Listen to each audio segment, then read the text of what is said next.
Why, hello everybody. How are we all doing today? Hope all the people in the Twitch chat, Jeremy, Megan, Jane, hope you're all having a great day today. We are here for a new session, or for a new game, of Echoes of the Mind.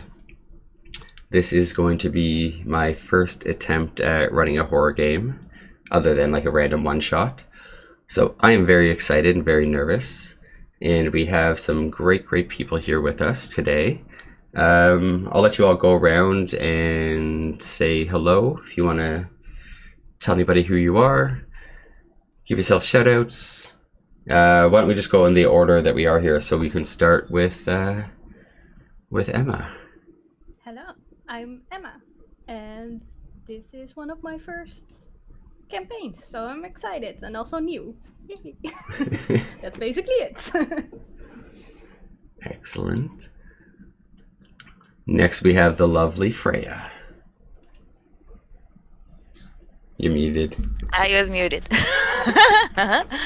Hello, everybody. I am Freya Malak, and I do some Twitch things, streams. And no, I play video games on Twitch, and I do a lot of voices for characters when I'm playing. So if you wanna check me out, doing voices from very old man to a very teeny tiny kind of person, then yeah, and having a little bit of goofy fun, I'm the person you want to watch. So yeah. So something random about Freya, if I could just say real quick. You play a lot of games that I wanna play, and a lot of the times you're playing when I'm doing other things. But I always want to give you the lurk, so I watch you on mute a lot, and it's even exciting to just watch your face on mute. Oh, thank you, I appreciate it. I mean, it's true. Yeah. Go watch her. Her smile makes you happy. No, thanks. All right. That's me. Next, we got Lily. I'm Lily. I don't do any stream things or anything like that. I leave that to the professionals. Yes. I'm basically here just to hear what Freya's next voice acting is going to be. I'm just here to see what her character is going to sound like in this game. That's me. For me, nothing will ever beat Simi. Nothing will ever beat Simi. Next we have Joy. Hi guys, I'm Joy. You can find me at Little Joy Love on Twitch. We have a lot of fun over there. I am the newbie, and I'll be wrapping up the bunch, I guess. I'm super excited for this game. I'm really into horror and very excited to share it with the people we're playing with. Awesome. And last but not least, we got the Sonic. Hello, I'm Sonic.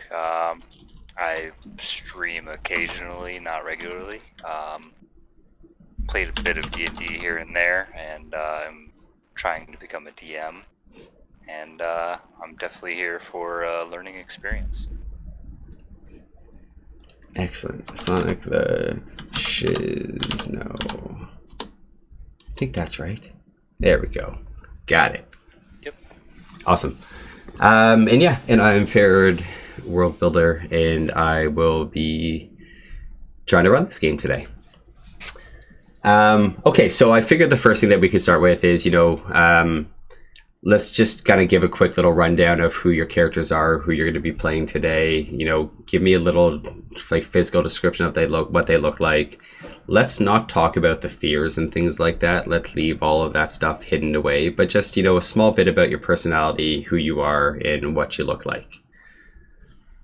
And we can just go in the same order that we did to make it nice and easy. Hi, I'm Floor. I'm the owner and manager of the local restaurant in town. I hope you will come join us at the restaurants very soon. We also have the cafe and our book parts, and we do have like a library as well. Like, it's a bit of a combined place, and I have amazing co-workers. but they are sometimes a bit of a bunch. So, and you're gonna meet them very soon. Excellent. Well, hello, I'm Mariana Gonzalez. I'm a very tall person, you know, like with the Cuban flair and everything.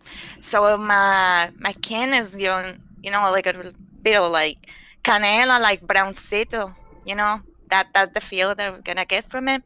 I'm super very fit, you know, like, and I was in the military, the Marine, you know, Yarhead, hurrah, and all the thing.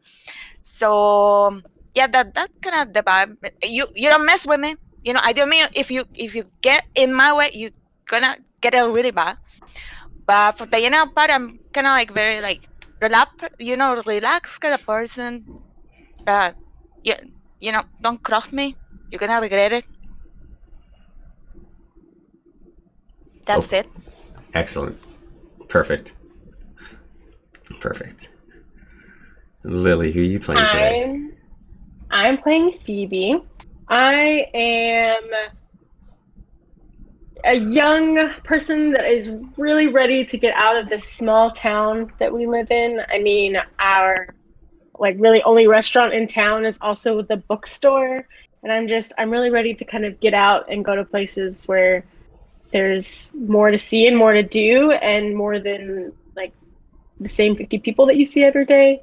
But that's also expensive, and so until I get to save up the money to kind of live an adventurous life that I want to live, for now I'm going to be working at Emma's restaurant, and so I kind of get my little glimpses of adventure from the customers that I serve, and getting to hear the stories of the lives that they live, and just kind of hope that I will get to have my own story one day. Awesome. And I just want to say, by the way, your makeup looks beautiful today, by the way. Thank you. Right? Right? Yes. So great. Joy. Who's Joy playing? I'm Marcella. I'm burnt out at 34 and I just got fired at the restaurant I'm working at because I keep showing up late. I'm not very good with the customers right now. I don't know where my life is headed and I'm incredibly jaded. Excellent. And then we have I wanted to say, you know what I wanted to say, but I didn't, Sonic. Well, today I'll be playing Stephen Downs. Not going to do any special voice, it'll just be me. I am about 5'7", normal build individual, but much stronger than I look. Definitely a very quiet individual.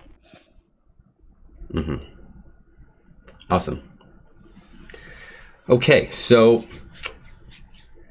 you all, if I'm not mistaken, I think we said you all kind of been in this town for not too long. A couple of you have been there for about 2 years, and maybe a couple of you for maybe a little bit longer. And we are in the year 2023 right now. So we're just a couple of years into the future. And I'm going to kind of paint a picture to you here of what the world is right now. And what the world is right now is it's kind of come out of, you know, I'm taking real life here, so I hopefully it doesn't go too far, people. If this does, you know, we have our safe word to stop things. The pandemic has kind of subsided. They found several different cures over several different mutations of COVID that have happened, and in doing that, there was quite a bit of death. There was quite a bit of darkness in the world. And the big cities, a lot of the large cities started to get too quiet and too empty to live in. You know, it's trying to live like one person in like a 16-room mansion. Do you know what I mean? It's just there's no fun to it. You feel very alone. So a lot of the bigger cities started to go and build these smaller communities. They started to do it where they combined people with military to make sure that everybody was safe. A lot of the police had died in riots. There was a lot of, I'm not going to go into details, but we're just going to say there was a lot of the darkness that happened over the last couple of years. And, the military has taken over policing the world now. They are, the regular police of everything. And a lot of these towns have built up. A lot of smaller military bases have been built up around the world. A lot of the people, the younger generation that has survived has taken some of this leadership and things like that. And the world is trying to work together right now. All the different countries, even things like North and South Korea, have tried to band together.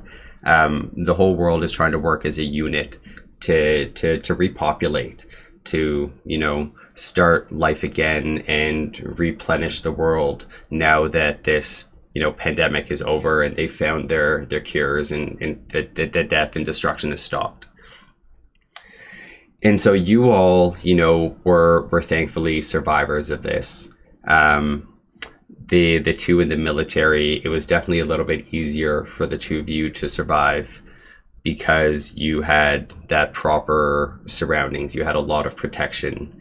The people in the military were the first to get the last of the vaccines, and to make sure that, with all the death, the strong were surviving. And, they consider the military and the governments to be the strongest of all. So you were the first to get these vaccines and cures.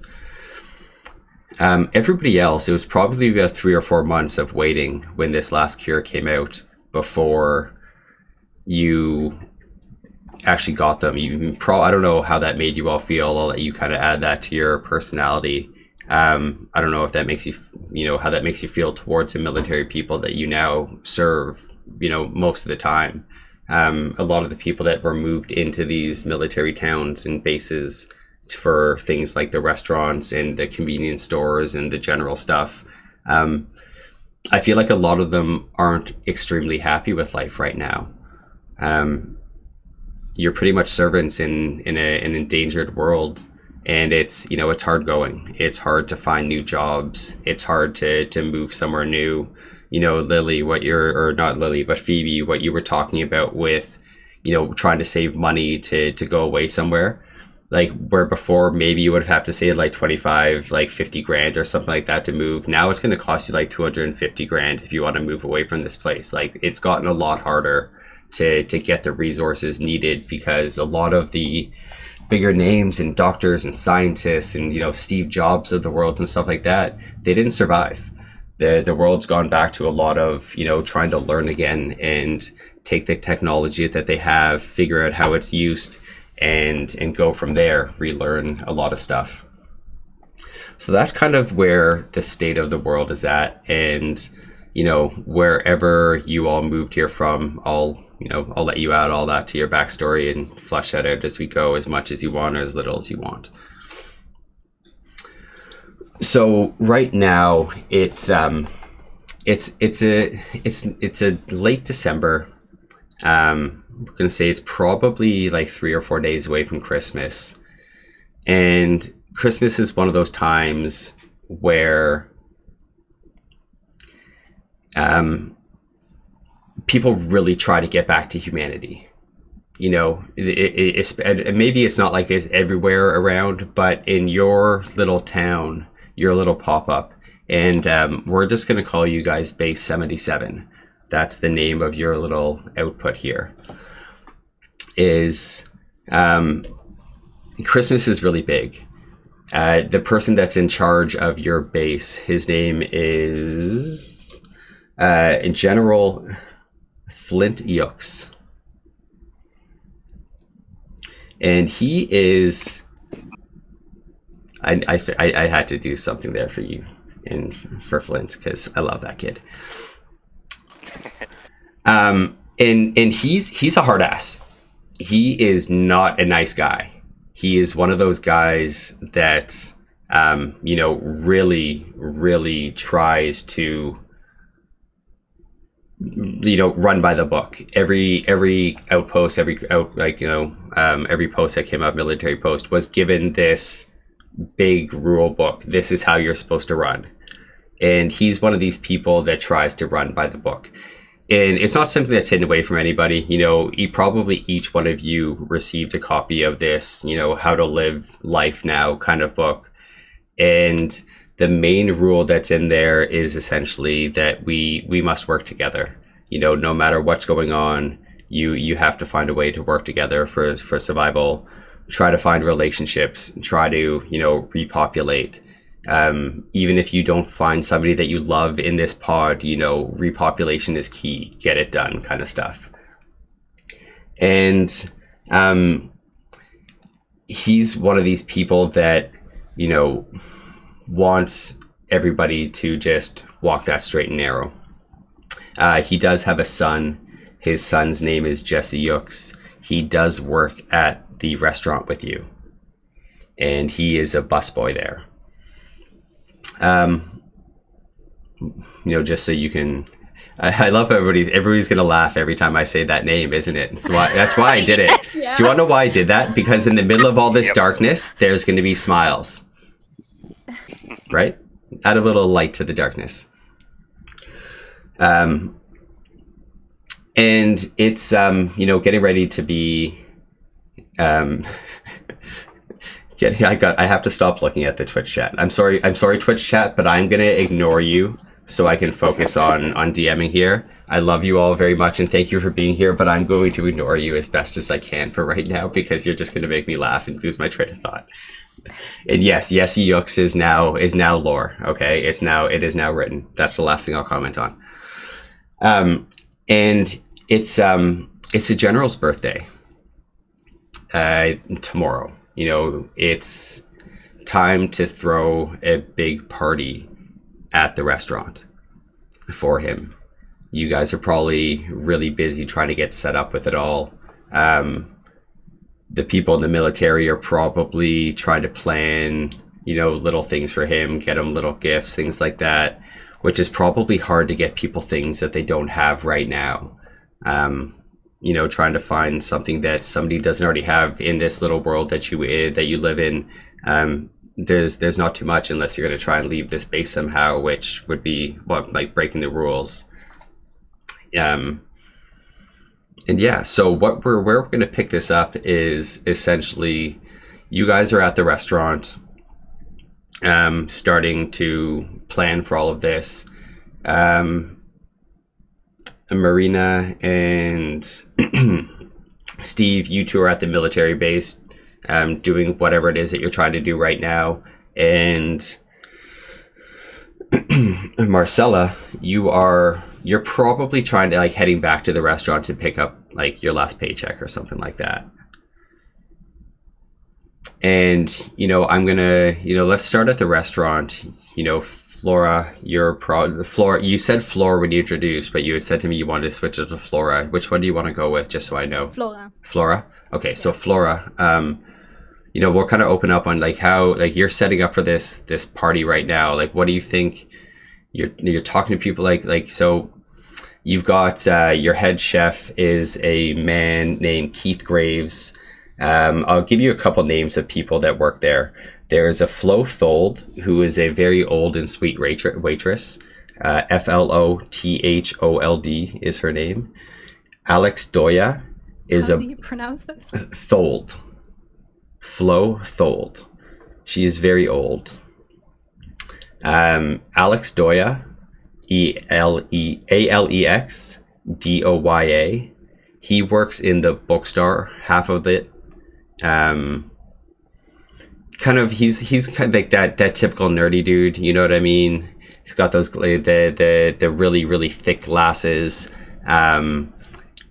He's always got his head in a comic book, which they don't sell at this bookstore. He kept a couple of them from where he traveled from, and he's been trying to get this bookstore to sell comics, and military's not having it, so he's always got his head down on one of those.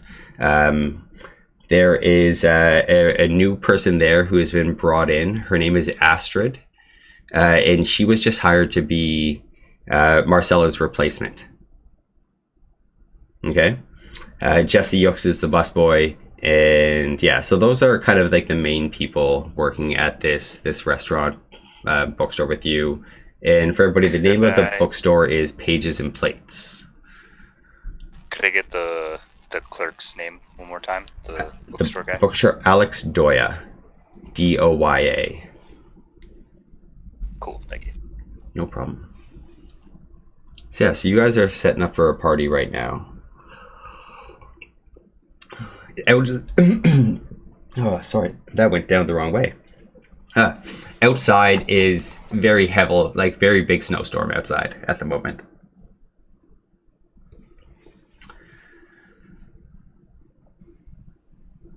So, Keith, how is the cake coming along? Is the cake coming along? Cake will be fine. Done? He doesn't care about the cake. It's the steak he wants. Steak. Okay, how's the steak doing? Steaks are good. We've got it about 60 marinating? pieces. Yeah, we got 60 pieces. It's marinating. It's been marinating for days. Okay. Fats are gonna be so they're gonna be so soft. Yeah. Okay. So do you know what I do need? If you could find me some truffle oil, it's fucking hard to find right now. Yes. You know, I will find it. I heard that Base 74 has some, but I don't know how the fuck we're gonna get it from them. You know me. I will get it. It's the general's birthday. I will get it. Okay. I need it before the end of the day, though. Is if I'm gonna import it into these fucking steaks, then it has to come right away. And he's sitting there like sharpening a knife. You know, Keith is he's probably in his 40s. He's definitely your typical, you know, kitchen worker, very grumbly. He works lots of hours. He's, you know, the guy that's in the restaurant more than you are, doing all the prep work. He probably only has like one or two other people there working with him because there's not too many people that you can actually have living in these places.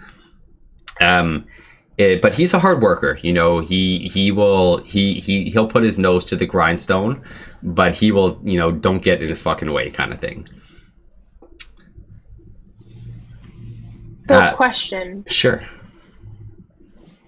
Would they be planning the party at the same time as like the restaurant is still open? And Oh yeah, restaurant's still open right now. now. Yeah, restaurant's definitely open right now. Tomorrow, like because the party's tomorrow, you know what I mean. You're doing all the little bits and pieces now. You know, doing a party like this for the general. Probably when you were part of it for the first year, you were working at this restaurant. It might not have gone as well as it could have, and it was probably a great party. But you've learned over these years that the general, like, he wants to walk in and see like this, like XYZ kind of things. I'll let you figure out what those details are, you know, but he wants this to be by the book kind of thing, just like everything else. But yeah, the restaurant's still open right now. And what you're typically serving is there's a lot of military that comes in. There's a lot of just young, you know, adolescents that are in and around that come in and stuff like that. And you know, the typical, there's a couple old elderly people that sit and read their books off to the side, stuff like that. Just a general restaurant, but military people is the, you know, the big, like your largest clientele. So yeah, so Phoebe, you're probably off serving some people at the moment. Maybe, I don't know, what are you doing is whatever that you're doing. Right. I think Phoebe would just be getting in to start her shift. So she like busts through the door. Oh my gosh, it is so cold outside. I am so ready for warmer weather. And she's gonna go back into the kitchen where, you know, they probably serve coffee to the customers, but they also like definitely take some for themselves. And Of course. So she pours herself some Coffee, coffee. tea, before she's pop gonna is start. always free for restaurant workers. Coffee's life. So she pours herself some coffee and kind of gets a layout of what all of the party preparations are looking like. She looks over at Keith. She's like, "How close are we? Do you think we're gonna make it this year?" Oh yeah, I'm gonna do it this year. His steak is gonna be cooked fucking perfect, bloody on the inside. That he's gonna love it. Hey, I know I'm not supposed to. I saved one off to the side for you. Don't don't tell Flora. I'll get fucking in shit. You know that I wouldn't tell anybody. You treat me too good. And he just like he gives you that like that fist bump kind of thing. You guys probably have like a little handshake or something that he does with you, and If it's it's a good elbow bump. it's an elbow bump. Perfect. Yeah, people have gotten used to the elbow bump, right? After the pandemic. He probably still goes for that fist bump and they just like remember. He's like, oh yeah, you fucking like restaurant workers don't really care about that as much, you know. They're a little bit more just get right into the dirt of shit. It's almost like a sarcastic thing of like, oh no. Or like, at least the kitchen workers of it all are.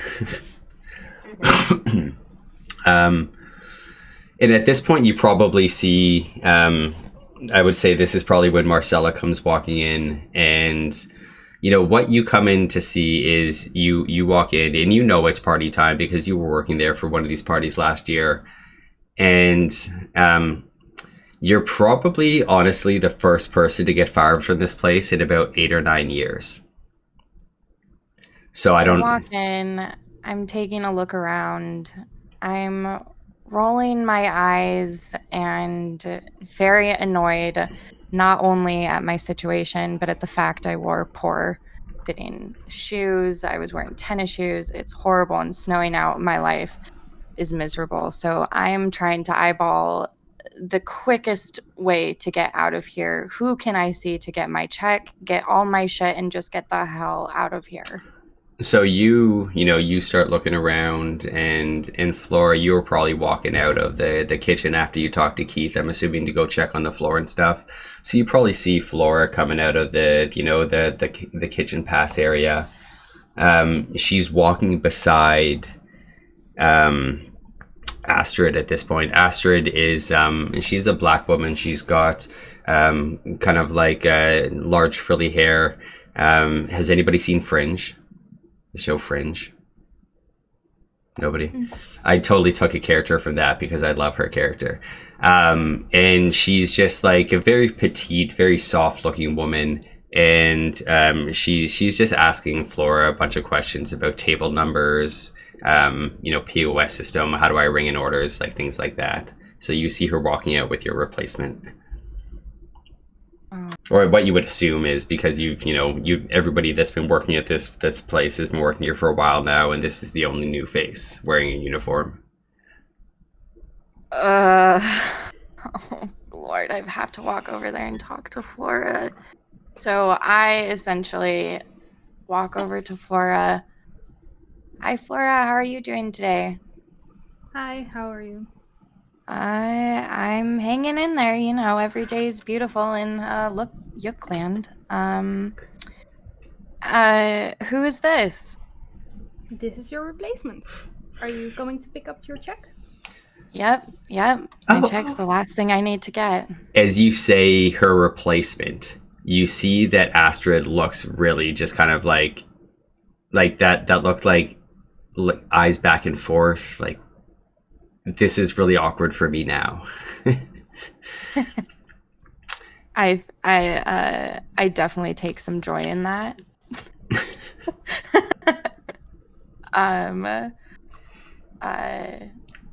Well, Astrid, I hope you have a wonderful time here, working your life away for pretty much what's going to amount to nothing in the end. You've got to get the hell out of here. I didn't know when I applied for the job that I was taking somebody else's. I'm very sorry. I do wish you all the best. I know that I will be seeing you around the town quite often. Please don't think ill of me. Oh, don't worry, Astrid. You totally did me and everyone else in here a favor, right? I figure why not make a scene while I'm here. A bunch of the customers like turn and look their head as you get louder. Flora is staring you down, like really getting angry, like almost. She knows she can't get away with not writing you the check, but she's considering it, like just throwing you out of the establishment. All right, I recognize my $2 noodles are on the line if I don't fix this right now, Flora. I'll bring it down a notch. Can I just get that check, please, and get the hell out of here? Here. Phoebe's gonna kind of walk in to the circle that's happening. She's kind of seen this sort of like tense situation happen probably multiple times on her shifts when Marcella and Flora were working together, and so she's kind of used to like diffusing situations. She's like, "Hey, Mar, it's good to see you." Hey, Phoebe, one of the people that actually made this place worth it. Sad to see you go, Phoebe. You getting your last bit of juice out of this place? I guess you can call it that. She's kind of giving Flora time to, do what she needs to do and just cause a distraction. She writes the check, gives it to you, and immediately turns around to go to the kitchen to cool off. Just to grab a cup of coffee and she doesn't want to see you anymore. Astrid follows you as quickly as she can to get away from this awkward situation. I don't know if you still kind of like, are you like physically like can she see the anger on you? Do you think, or are you keeping it? Yeah, she can. No. Yeah. Yeah. For sure. I give a sarcastic wave in Flora's direction. She is fed up with Marcella. Like, she already got to the breaking point when she fired her, and now it's just adding on. So she's not often visibly angry, but now she is. Like, it, yeah. Okay. And he's gonna kind of direction her towards the bar. She's like, "Come on, I'll give you a slice of pie on me before you leave." Thanks, Phoebe. And Astrid. If it's any consolation. No, go right ahead. Go right ahead. If it's any consolation, the new girl does not seem to be any kind as interesting and fun as you were when you were working here. She seems okay. I feel bad for giving her a hard time, but I don't know what to say. Hard not to feel like a complete failure when you're having to leave this place. Failure. Honestly, I feel like you're the most successful one. We all want to get out of here, and you're just getting to do it first. You're gonna make it, Phoebe. I know you are. We'll see. And she's gonna give you an envelope that's kind of like, it looks like a card or whatever, and it has your name scribbled on it. She's gonna say, "Here, I wanted to give you this as kind of like a goodbye present." Oh, for once, there's like a flash of happiness on Marcella's face, which does fade away quite quickly, but she looks up at Phoebe and gives her like that side smile and is like, "Thank you, Phoebe, that means a lot." You can, when you grab it, you can kind of tell that it's kind of like bulged a little bit when like people like shove a bunch of stuff in there. But she's gonna kind of like keep her hand on it and be like, "But just wait to open it until after you leave." Deal. And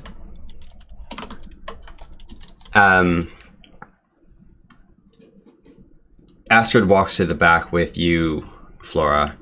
And she's, still in this training, in this learning mode, and you start to, go off. Are you saying things as well, or are you just kind of like, you can just see it on you?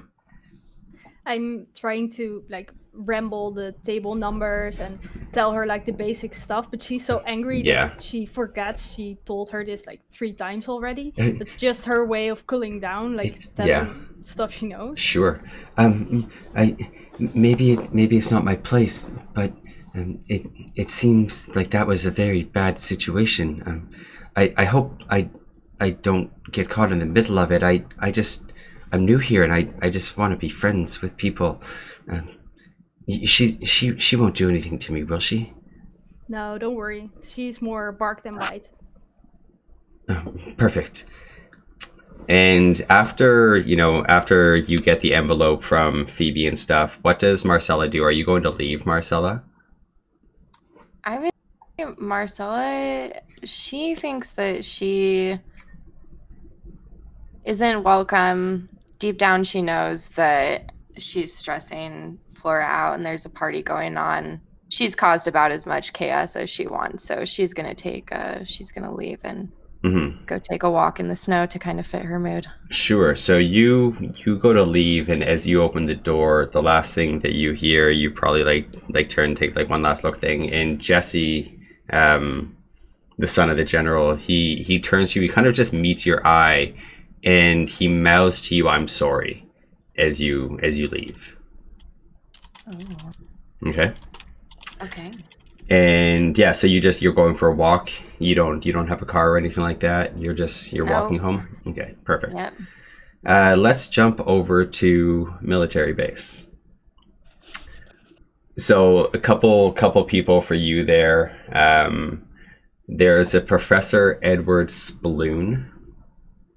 He is very much all about experiments. Very much about trying to, recreate internet, recreate, things like that. Right now, everything is sent off in like mail couriers, like internet. There is no internet in the world right now. So he's one of these people, one of these scientists that's trying to recreate all this stuff. There is a private Kelly Asic. She's the newest recruit. And she goes by Plague. Okay, for her, we were talking about like military nicknames and stuff like that. She goes by Plague. What's her last name? Asic. Aesic. Aesik. Wow, I can't words right now. Words are hard. And those are, then there's the general, the professor and Kelly. Those are the two other people that make up your small little platoon of this, of this military base. Kelly's been with you for maybe about 2 or 3 months. And the professor was there before you guys got there. He's been there since, this base came up. Okay. What's the name of the general? Flint Yooks. Okay. So, Kelly's probably asking you, I'm going to call her Plague. Plague's probably asking you a bunch of questions about the general. She's newer here, but she like the talk in this like the last couple of days leading up to the birthday, and I love the outfit, by the way, Sonic. It's awesome. Right? Yeah, it's Awesome. great. It's been all about don't piss him off. Make sure that you're talking to him. Make sure that you're getting him what he needs. And so she's probably been asking you a ton of questions about the general. Trying to figure out what to get him for the birthday, trying to make this, first impression, because she's seen the general, but she's never really had tons of like interaction with him. So she feels like this birthday party is her time to try and get that in going. And so she's just sitting around asking you a bunch of questions right now. You're probably just in one of the little training facilities, finished off one of your training exercises, and just having your rations afterwards, sitting down, cooling off kind of thing. And she just jumps right into it. There's no cool down from her. She's a little bit younger than you guys are. I don't know how old you all are. I think actually no, I had that written down somewhere, but she's only like maybe 20 years old, the latest. You haven't asked her yet, but she's maybe 20 years old, the latest. So, so you've said that he already has all guns. He has paintings. So what do you get a guy that has everything? You know what? You can get it. You could just shut up for a minute, and I think that, that would be very perfect for a present, and especially for us. If you just shut up your trap for a minute, that would be also perfect. How often do you think you've told her? How do you think this is something you tell her to do a lot? Yeah, and I think she just she goes quiet for like a minute, probably waiting to see if you say anything, like if your conversation like starts up. And As a joke, I say T minus 60. and then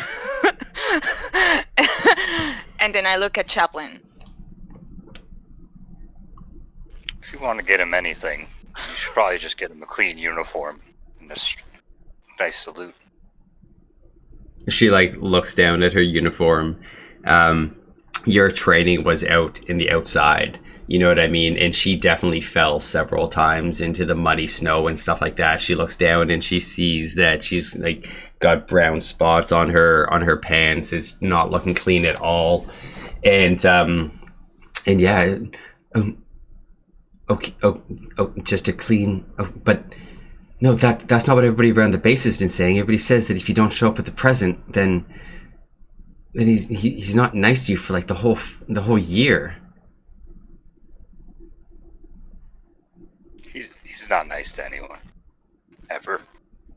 Just get used to it. He's not gonna be nice to you ever. He's not your friend. He's your commanding officer. Yeah. And we're not your friend either. You get at the processing, around in your head. Yeah, Dios mío, I don't know what the hell I'm gonna do with you. I'm gonna shape you up. Gonna fuck up when you're out there. You're just gonna crumble in 1 million pieces. So you see her start to shake. You see like a tear start to roll down her eye. And she just gets up and runs to the barracks.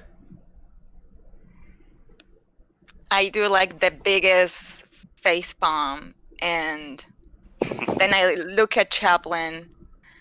Also because I was going more into the voice and the flair. So you see, I'm like my complexion is like this coastal kind of brown, very like a Cuban person, very, very strong, very tall. And like her arm, so pretty much she's using her uniform, but she's also using a glove on her right hand.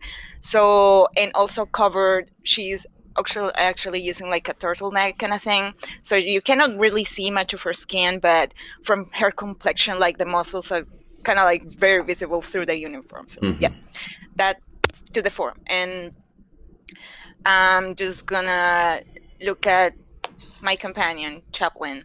So like, Chaplin, if you go out there and you try to consult that little cranny person, I'm gonna fuck you up next time when we are out there. I'm gonna just fuck you up with all the, all the calculation of the windage, and then you're gonna be crude, my friend. So you better stay here and let it cry, because this is completely unacceptable, and I'm not gonna take it anymore.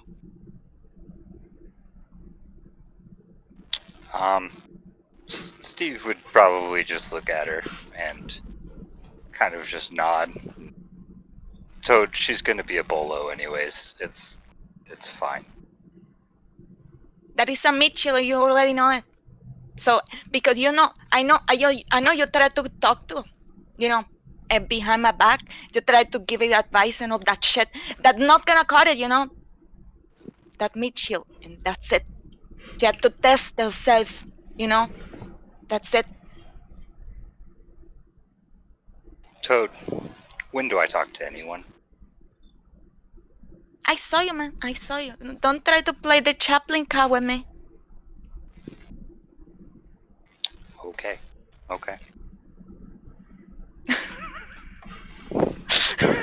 I love this. And from the direction that she that Plague went running back to the barracks, one of your commanding officers walks in. We'll just call him Officer Frank, just to be nice and simple. And he looks over at Mariana. And he knows the way that you are. You're clearly like this all the time. Your personality doesn't change, which is great. People don't really want your personality to change. But he turns to you and he says that you know that we need her, right?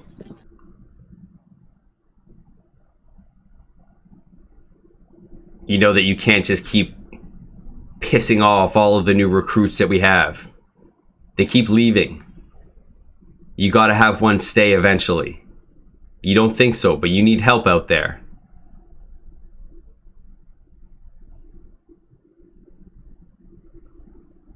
And we'll say that this is like the 4th recruit that you've scared off in the last 2 years. Yeah. I'm gonna rub my hand and say like, I know very well, the price of having pet people walking around in our unit, and I'm not gonna let that happen again. If you want me to get like the blandengue people that cannot take anything, then what people? I'm gonna let them pass. He like raises his arms and looks at, where are we gonna find fucking people? We have what we have. We train what we must. Her father was a military man. She can learn. The military instruction and the military courage doesn't come with blood, unfortunately. Did you come into the military knowing how to do all of this stuff? You were green once too. I was exactly like that little person that break down. Yeah. I was, like. And you're telling me that you didn't have somebody that was there to help you? Oh no. Oh no? People were very hard, on my. I've read your file. I know what you've lost. And then I'm gonna clench my head very strongly against my chest. Yeah, see, you can break down too, right? Do you want me to be an asshole to you? She's kind of like, you can kind of hear like her teeth like going against each other, making like this kind of like sound. So she's very nervous right now. And how do you think Chaplin looks through all this as this, officer is berating her or his teammate, his partner? I think he would probably just stay quiet. Yeah. He's commanding officer. He's not wrong. Yeah.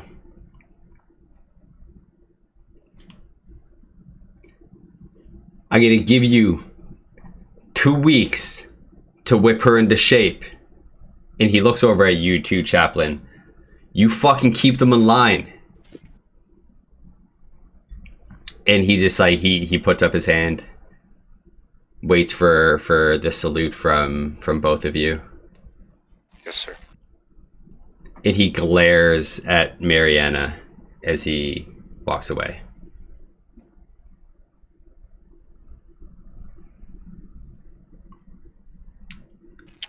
Steve would definitely just kind of pat her on the shoulder and, well, we're in for it now, Toad. Better go run double PT. Get Plague into shape. Otherwise, it's going to be all of our asses. Affirmative. Let go. Yeah, and you two walk off to go find Plague. Okay, let's jump back over to Marcella. So Marcella, you walk out of the the restaurant into this snowstorm. Yeah, it's fucking cold. It's definitely, and you said you weren't wearing the best like footwear and stuff like that? Oh hell no, I'm just wearing like cheap sneakers. Yeah. And I could ask a couple questions to you here. Do you live alone? Yes. Yeah. Do you have any family in this place at all, or is all your family gone? My family is gone. Yep. And again, I know we've talked about things, and I may know questions to these things, but I'm asking this for viewers to know and stuff as well. So you're traveling to try to get home, and this snowstorm is coming pretty hard.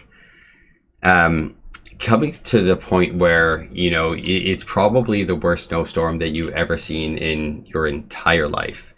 It's almost to a full-on whiteout. You are 100% not dressed for this at all, and your vision's starting to get a little bit of blurry in this sea of white, trying to get where you're going. How long do you think you walk before anything else would happen?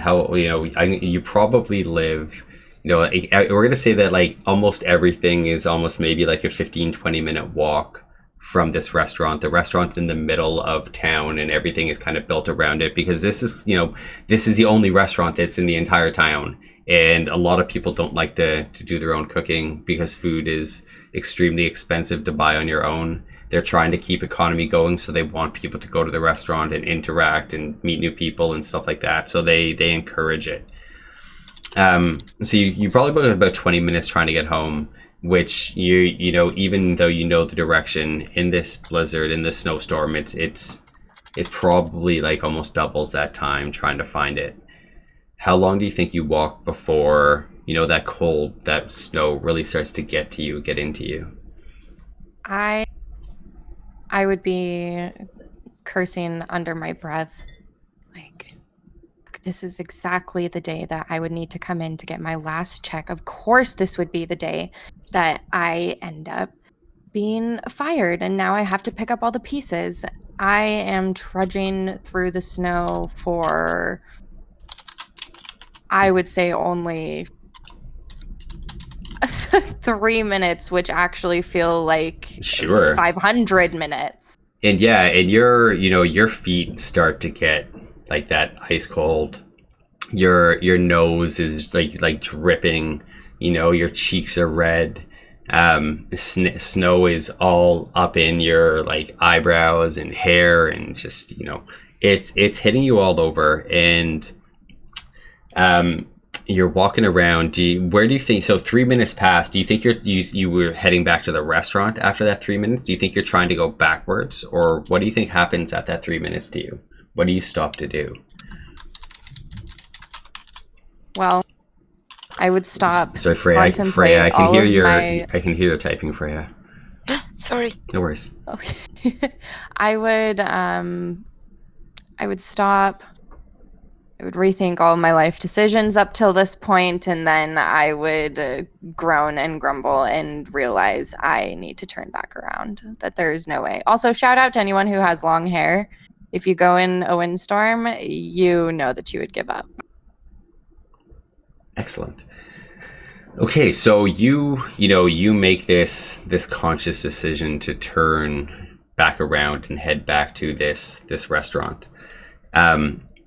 And as you do, the middle of this snowstorm, you're not too far from the restaurant, and we're going to say that the restaurant workers, you hear this as well.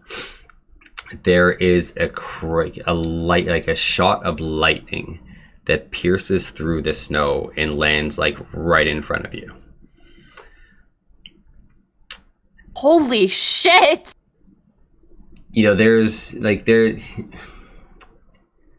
I don't know how weird that makes you feel, a light, and it starts to happen all over. There's lightning that starts to happen to your right, to your left. It starts hitting trees. It starts hitting some of the cars. It starts hitting buildings. And it's now just, you're in the middle of this snow lightning storm. No longer walking. I am running. I am running to the restaurant. Marcella thinks this is ridiculous, has no idea what's happening, and she's freaking out.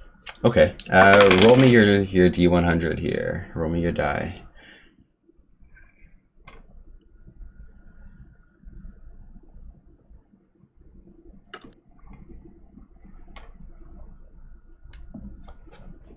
got a 16. You got a 16. Okay, perfect. Oh wow, a 16 on a D100. Okay, so you run, you're running through this lightning storm.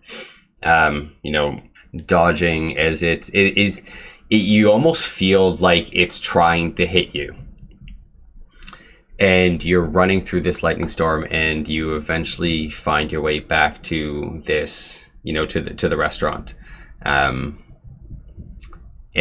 you bust in, and snow just kind of wafts in after you, and as you do, there's another flash of lightning that, like, as you step into the restaurant, it literally would have hit you right outside that door there.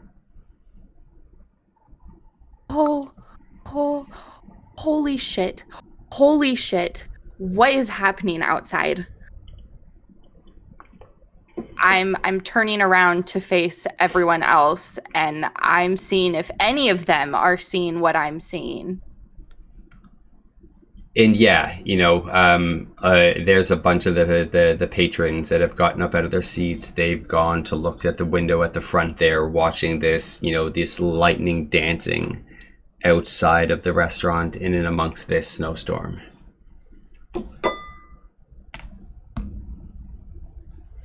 What do you think Flora and Phoebe are doing there?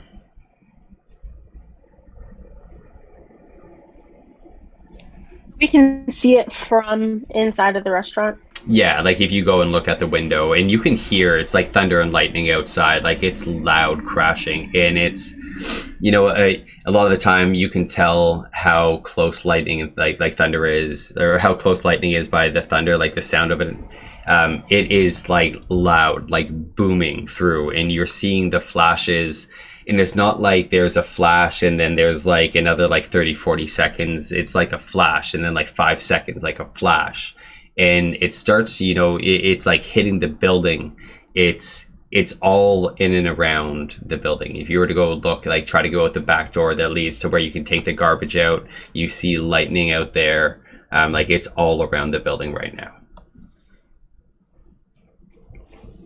For Phoebe, I mean, I'm pretty used to, we live in Washington, I'm pretty used to seeing some like intense weather. Mm-hmm. And so like just because the weather outside is stuff, like I still have a job to do. I've already seen somebody get fired. Like I'm gonna keep doing my job, and sort of just kind of like as things are getting worse, maybe I'm getting a little bit less productive and a little less quick each time with like just sort of getting distracted of like, what? Mm-hmm. Flora, do you see what is going on outside? Flora's probably in the kitchen still because she was talking, and she screams, and whatever, like maybe she had a plate in her hand and it drops. Yeah. And you have like the double door freezer. She probably, as soon as it got really bad, she got in there and closed it, because those are almost, well, not soundproof, but to hide away, just to and Sure. she's probably sitting on the floor, like, yeah. And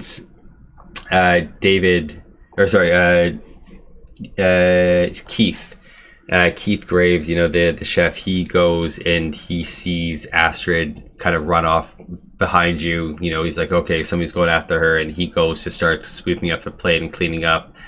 And Astrid comes, knocks on the door. Are you okay in there? It's just some thunder and lightning, and you can't get us in here. We're safe in here, right? Have you ever seen anything like this? Like, has this ever happened at the restaurant before? No, you've definitely not seen a thunderstorm in the middle of a snowstorm. No. I wasn't asking about the weather. I'm talking about, like, have we ever seen you kind of freak out at a thunderstorm before? Yes. Or do you think that... Okay, so for the people who work here, we kind of, like... Yeah, you would know maybe, but Astrid wouldn't. The boss. Mm-hmm. Okay. So Phoebe's going to go into the kitchen. She heard the scream, and she's going to be like, oh, damn it.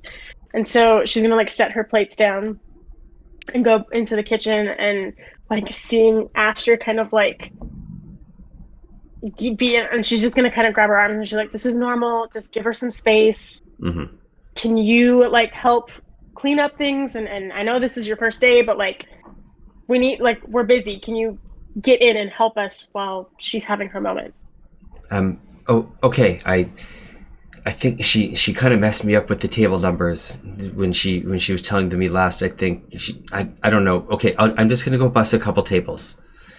And she walks out of the back, and she sees Marcella has come back in. She gives you that kind of like awkward look, and then walks to the other side of the restaurant to go cleaning those tables. It's beautiful. And you would probably know. Well, you definitely know, Marcella, that these thunderstorms. You would assume that that Flora is hiding like she typically does. So my mood's kind of shifted. I'm shaken up and worried. Flora's adding on to that. I'm looking around for Phoebe right now and Sure. Flora to see where they are. So you probably, like, when you came in, this all kind of happened around the same time. So you come in and you probably see like just the back of Phoebe going into the kitchen area as she was going to talk to Astrid. You probably arrive, like you're probably walking towards that back as Astrid comes out and sees you and then goes off to the other side of the restaurant to do her cleaning.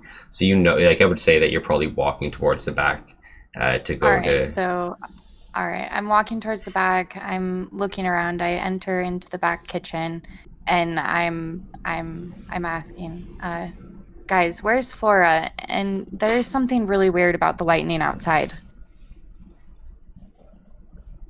I don't think Phoebe's really paying attention when something like this happens, and like their manager, their boss, kind of shuts down. Phoebe's really used to like been kind of picking up the responsibility, and she's like, okay, like she shut down, like we have to keep things going while she like and so she kind of starts running things and starts telling people what to do and kind of stuff like that. And so she probably wouldn't even recognize that like Marcella had come back in, especially since she's used to Marcella being there. Like it's just like second nature still. It's like she still hasn't registered that she doesn't work there, kind of thing. And I think, and I'm realizing that very few people are actually paying attention. People are not giving credit to the insane storm that's happening, and I just decide I'm gonna go and look for Flora in her usual spots where she has to deal as with you that. Walk towards the back, Keith sees you walk into the kitchen. He's down there cleaning up the plate. He kind of looks up and he's, Marcella, baby, you're back working. I am not working. I am terrified. Oh, it's just a thunderstorm out there. They happen all the time, no? No, Keith. Okay, listen. I've seen a lot of thunderstorms and I've seen a lot of crazy shit happen. Not like what's happening out there. This is like some next level God hates us and is trying to kill us again shit, Keith. It's like that lightning was conscious. And you're probably used to Keith like flirting with you and stuff like that. Most, kitchen guys, they tend to be on that flirty side. Oh, baby, if you're scared tonight, we can always just go. I'll keep you safe, okay? When are you ever going to be helpful around here when it comes to this shit? So I'm walking away from Keith now. Yeah, that's fine. He's used to you walking away whenever that shit happens, probably, And yeah, so you walk back, and Phoebe, you're probably starting to give people the direction and stuff, and Flora, I'm assuming you're still in the thing. So yeah, so you walk back to where you know that she is. I'd say I'm calling out softly. Flora, are you okay? She's probably hyperventilating, and I think you will hear that through the door. Like she's shaking, and she's not doing okay.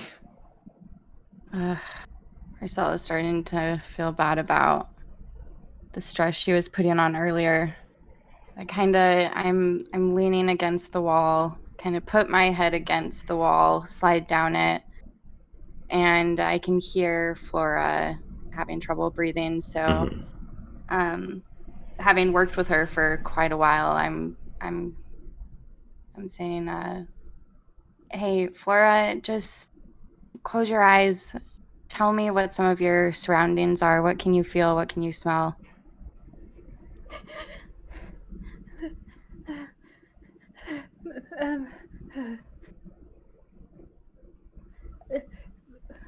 There's Deep milk. breaths.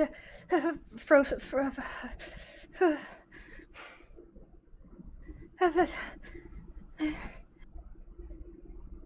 In through your nose, out through your mouth, Flora. You got this.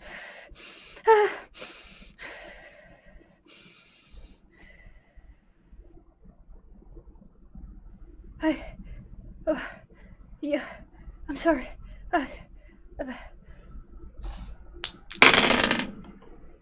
She's trying to speak, but she's shaking.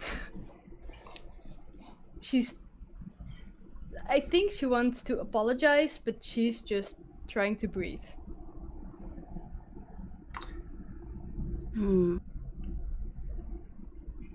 What kind of check could I do here? So you could do like a persuasion check kind of thing to see if your words can calm her down enough. You could do like a sleight of hand check to see if you could open this door and get in there. You could do, a deception check to tell her that it's all in her mind, make her try to believe that it's fake. Do you know what I mean? You can literally try to do anything that you think that you can try to do. Okay, then I'm gonna try and jimmy the door open. Okay. So yeah, you can give me a roll here. 49. 49. Okay, so you, maybe you pull out like a bobby pin or something like that from the back of your long hair, and you've probably done this a couple times before. Would say, as much as she fired you, you've worked together for a couple years. You're together a lot. You probably still have a some semblance of a relationship somewhere. And so yeah, you open up this door, and as you do, there is another loud crash of lightning that sounds.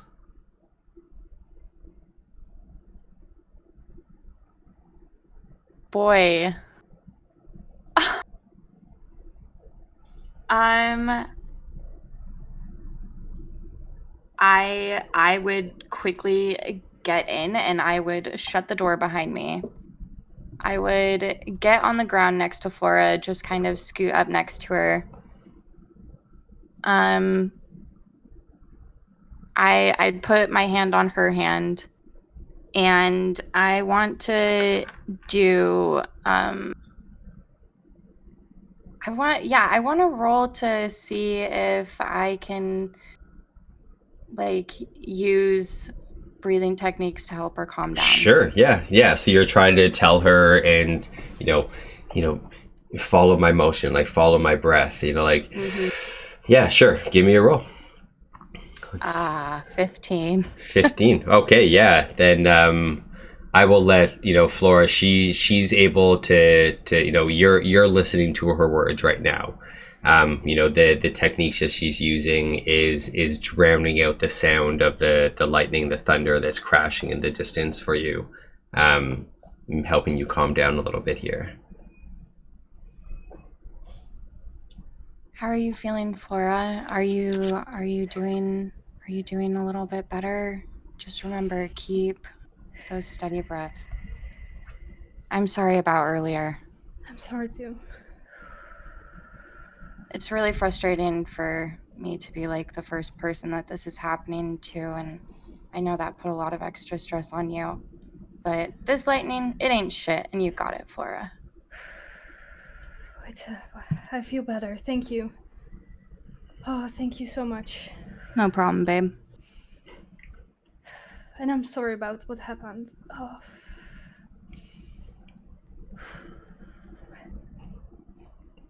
And she kind of relax, tries to roll her shoulders, try to be down to earth, just like trying to say to herself it's just thunder, nothing can happen, and trying to listen to Marcella talk.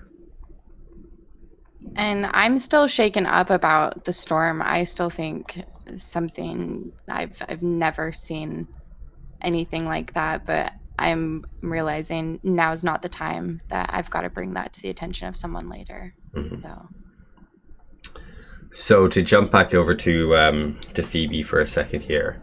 So you've clearly walked back out onto the the dining room floor and things like that, and the snow is still, even though there's this thunder, like lightning outside, the snow is still pounding pretty hard. There's lots of people, lots of the the military people are standing by the windows. Lots of the other guests are standing by the windows, just watching all of this happening. And they're starting to panic a little bit too. You know what I mean? Like the thunder and lightning, again, it's like every 5 seconds there's like another flash that's happening, and it's still happening like right outside.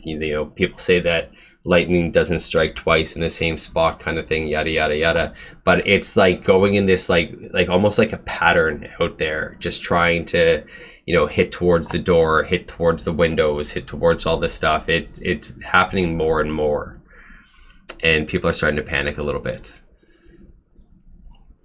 I think Phoebe she's going to kind of give up. She's trying to really kind of keep some kind of control of the restaurant and like keep things going normal. But as the customers are starting to freak out and things are kind of starting to rise, she's realizing, okay, it doesn't matter right now if we get our burgers out on time or something like that. And so she's going to kind of put things down. And you said that there are people outside of the restaurant? Not outside right? at the restaurant. They're standing. So like by, it's like a big glass door and then some glass windows on the side of it. So they're kind of standing at those, looking outside of the restaurant, watching the light show that's happening out there. Jesse's, she doesn't see anybody outside of the restaurant. She doesn't see anybody outside of the restaurant right now. No, nobody. There hasn't been that, like when you open the door, there's that like bell ding, you know what I mean? Like an old timey diner when people walk in and out. No, you didn't hear that bell ding. It's probably something that's built in for you to listen to know to go to the door to seat somebody. Yeah. I think that she's going to go towards there and kind of, I think she wants to kind of see, because she really has been trying to ignore what's going on so she can, yeah, and so she's going to, I think, try and take a good look to see if she can understand what is going on and like, sure, if it looks natural or not, like, is this something that she's ever seen sort of thing? And like, why is everybody freaking out? Sure. So yeah, so you go and you walk up towards the window and you look. We're just going to do a random contested roll here. So roll me your 100 here. 72. Ooh, I rolled a 70. I didn't think I was going to beat you on this one.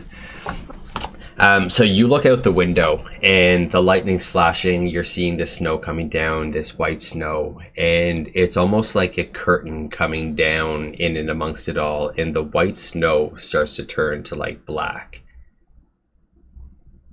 And the outside just starts to get darker. It's like ash flowing, but it's not. It's like if you were to go stick your hand out, it's cold snow, but it's black, and the lightning is still flashing around it. Yeah, the lightning is still flashing around it. It's just giving you it's like if you could imagine like the darkness now, and as this is all just kind of like the curtain down, and then these just like flashes of light. And you see, it almost looks like there's like laughing faces in the lightning in this darkness as you're sitting there watching it. So I can kind of see shapes in the lightning. You can almost see just like, not shapes, but it just looks like, it's not like a head or anything like that. It's just like you see like the lightning flash, and as it does, imagine it's got that like squiggly line and stuff like that. And then like there's this like almost like U-shape kind of like mouth that's open, and then a couple slits of eyes that are in and amongst that shape. And it looks like it's on each lightning strike as you're watching. And I'm actually going to need you to roll me their first sanity check here of the game. Oh yes. Let's go. Come on. 66. 66. Okay, so you pass your sanity check. So the way I'm doing sanity checks here is in all sanity checks, you are actually going to lose a touch. When you succeed, you only lose 1 sanity. When you fail, I'm going to roll a d6, and that's the number that's going to come off it. If I roll a 6 on a sanity loss, it's going to be like a quirk is added to you. Okay? So right now, you're just going to minus 1 sanity off of your character sheet. And, you know, I'll let you play that off however you want to play that off, kind of thing. Okay? Phoebe's at the window and she's like, what is the big deal kind of thing? And she sees it, and like as this is starting to change and like it's getting dark and she's seeing faces, the first time she sees the lightning, she's like, that wasn't real. That was a figment of my imagination. But then you said that every lightning strike kind of looks like that, and so she keeps seeing it over and over and over. And with each lightning strike, she's like, that's not real. Nope, it's real. Okay. And so she's kind of like frozen and not sure what to do, but then she hears people, like the other customers, like gasping and like kind of other things. And so she's like, okay, I need to do something, I guess. And so she turns around and she's like, okay, everybody, like we need to get like back away from the windows. And she's going to go, I'm assuming there's like a phone, like a restaurant phone or something like that. Oh yeah, definitely. She's going to go to the phone and she's going to like call I guess you said the base. The army base would be like that's their. Yep. So she's gonna call them and be like, "What do we do? What is happening? Emergency!" And you know, you'll just hear on the other line. You know, you probably called this place a couple times before. It's the same woman that answers every time. Her name is Connie, and she just answers and says, "We're sending somebody over. We see the lightning, and." Just stay safe. We'll be there soon. Stay inside. And we're gonna switch back over to the base. So you two are running off to go find Plague, and you run back towards. Nice. You got your beret on. Excellent. So you run back towards the barracks where she typically goes, whenever you have these arguments. She's one of those, like, she's almost like a little kid. She's then laying like on her bed with her head like buried in her pillow and her feet up, like maybe kicking as she's just like having this little temper tantrum. Again, she's young. She's so you got to think like her a lot of her adolescence was spent in this plagued world, right? That is why I think you gave her the name Plague, to be honest. And you find her there, just, weeping. And she's probably talking to herself like, why is she always so mean to me? Like, they told me that she's one of the best and she's going to train me, and she just yells at me. And what am I even doing here? How am I ever going to learn?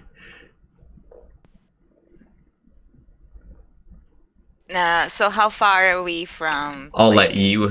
You're probably you're coming into the door as you hear her say that. She's probably like 20 feet away from you. She's not being quiet, and there's nobody else in here. Everybody else is off doing their training. Okay. Then I silently go in and then do the hand motion to follow me, the chaplain, and then turn my head and like signal to the corner where Plague is crying right now. Okay.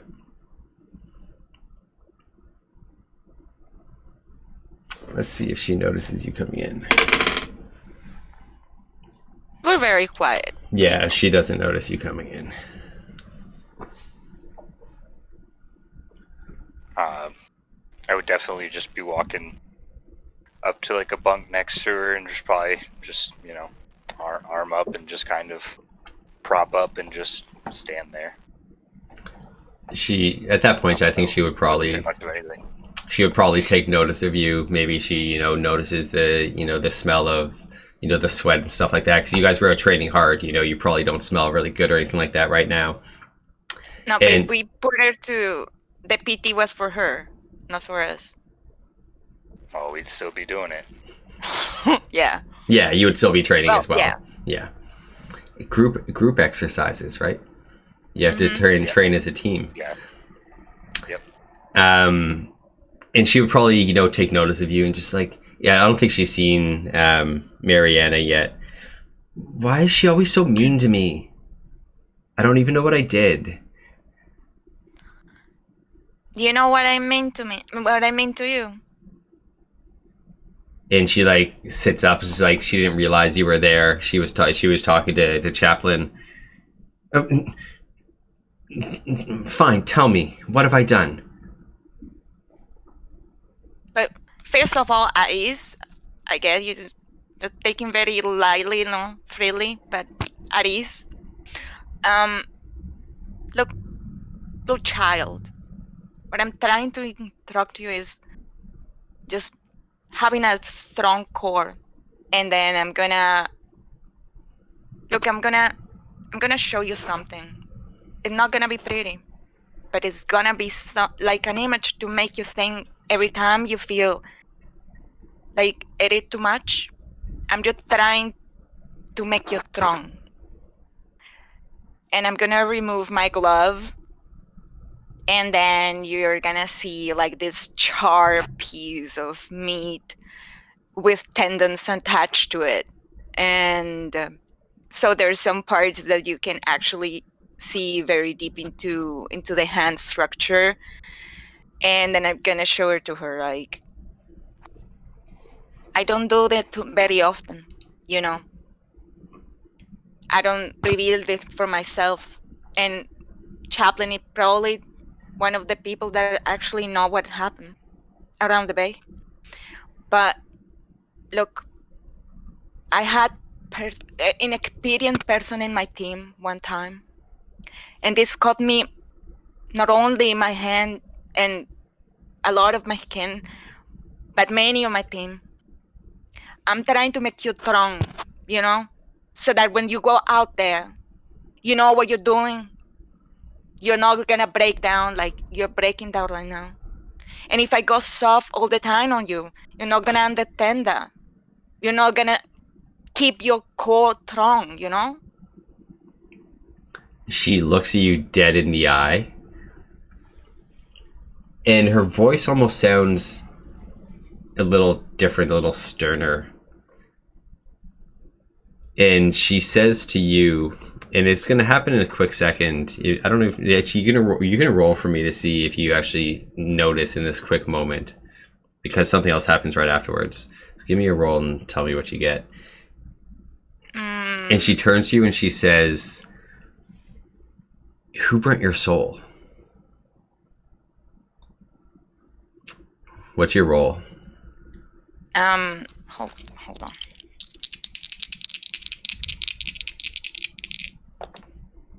$41. 28. You can roll for me as well there, Chaplin, to see if you, because you're standing right there, so you would probably hear the difference in the voice too if you're paying attention.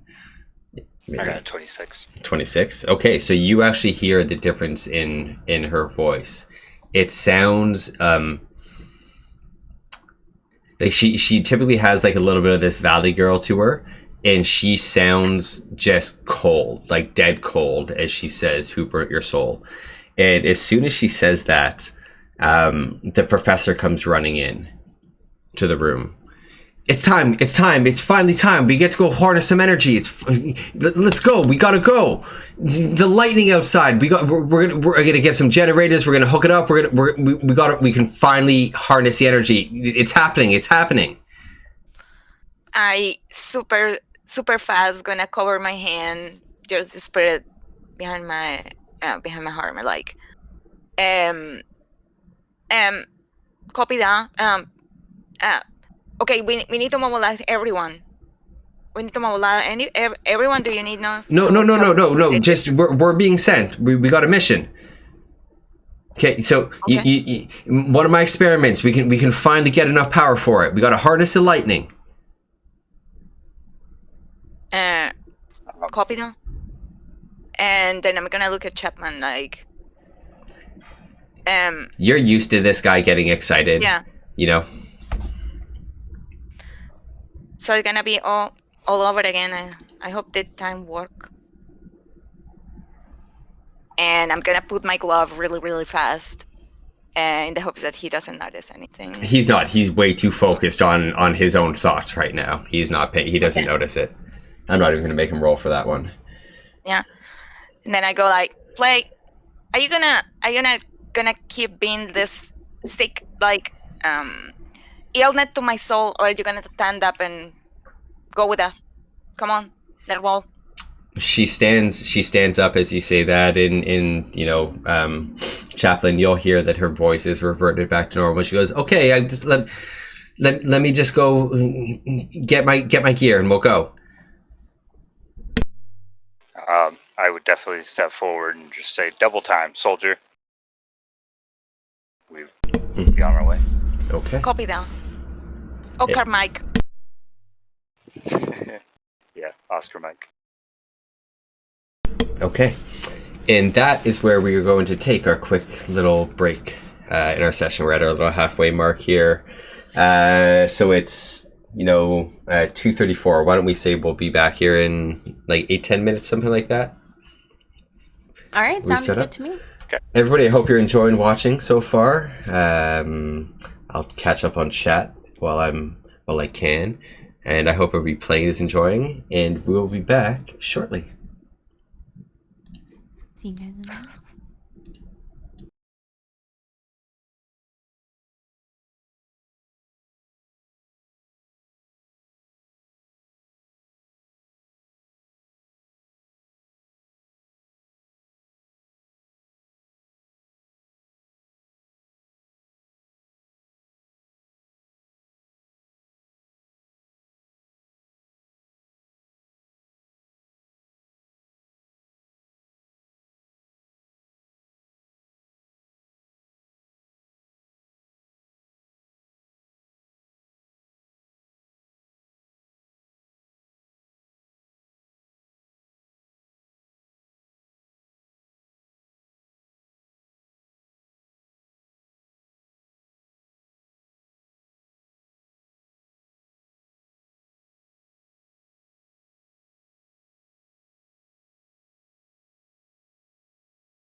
All right, everybody. We are just waiting on Lily to get back, but we figured we would just open it up to you all.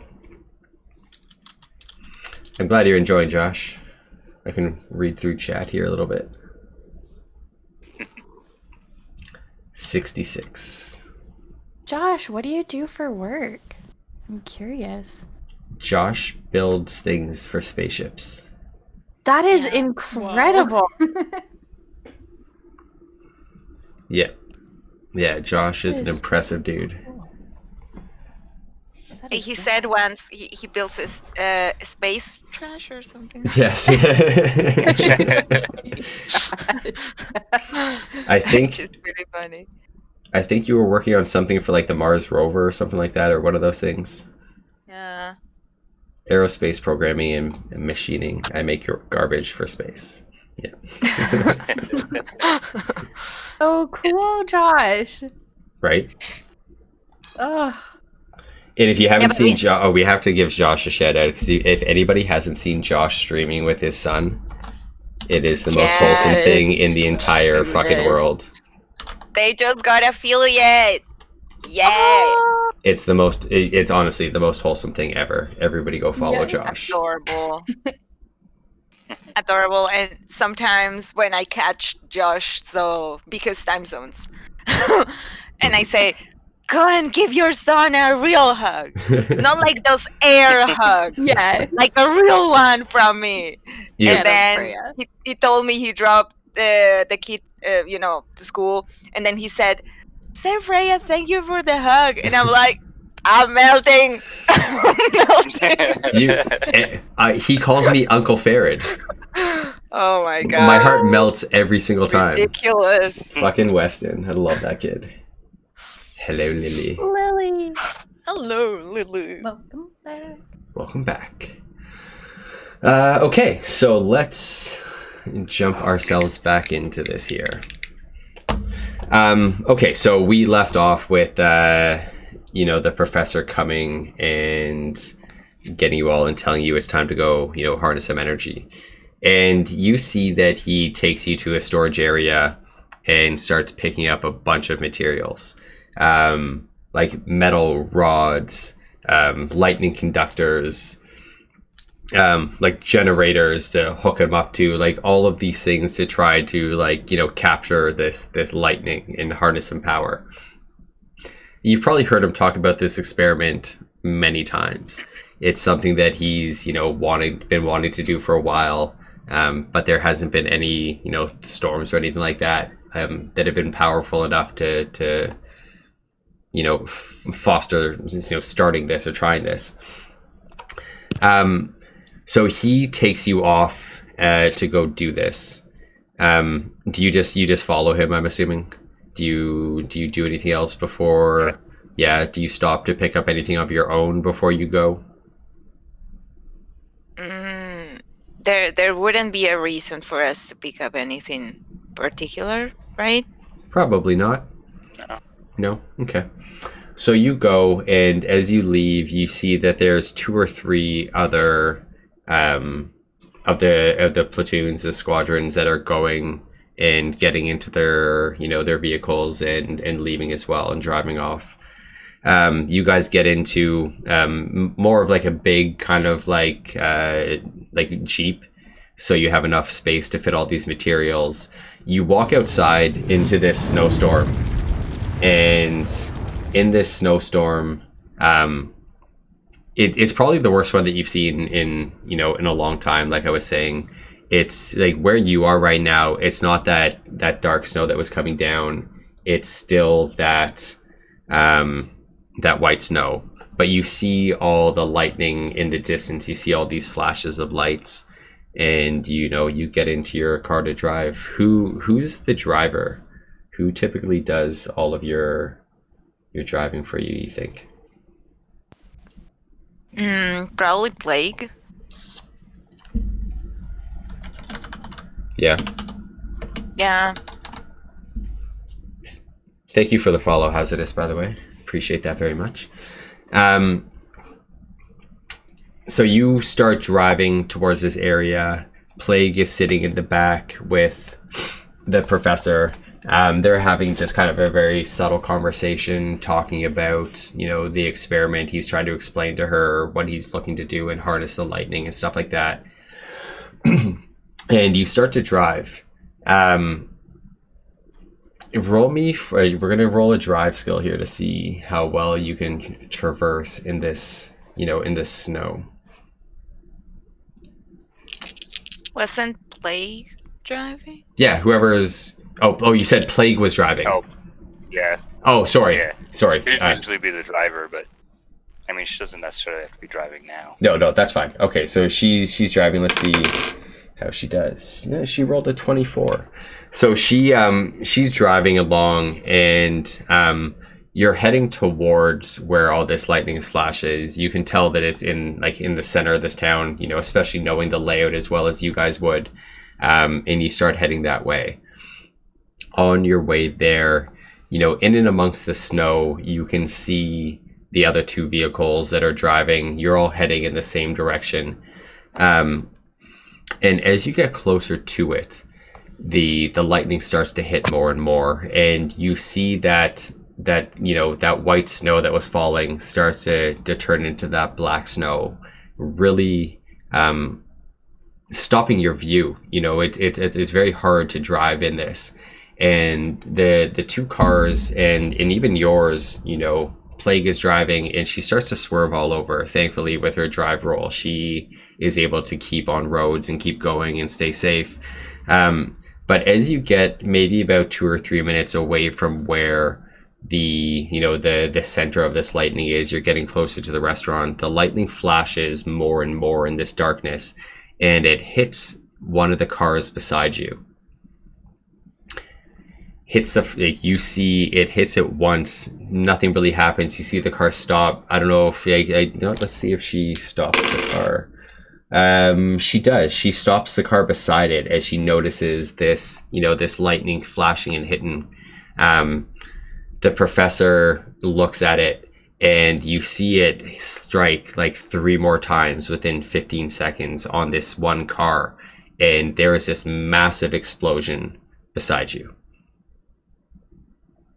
Is there like...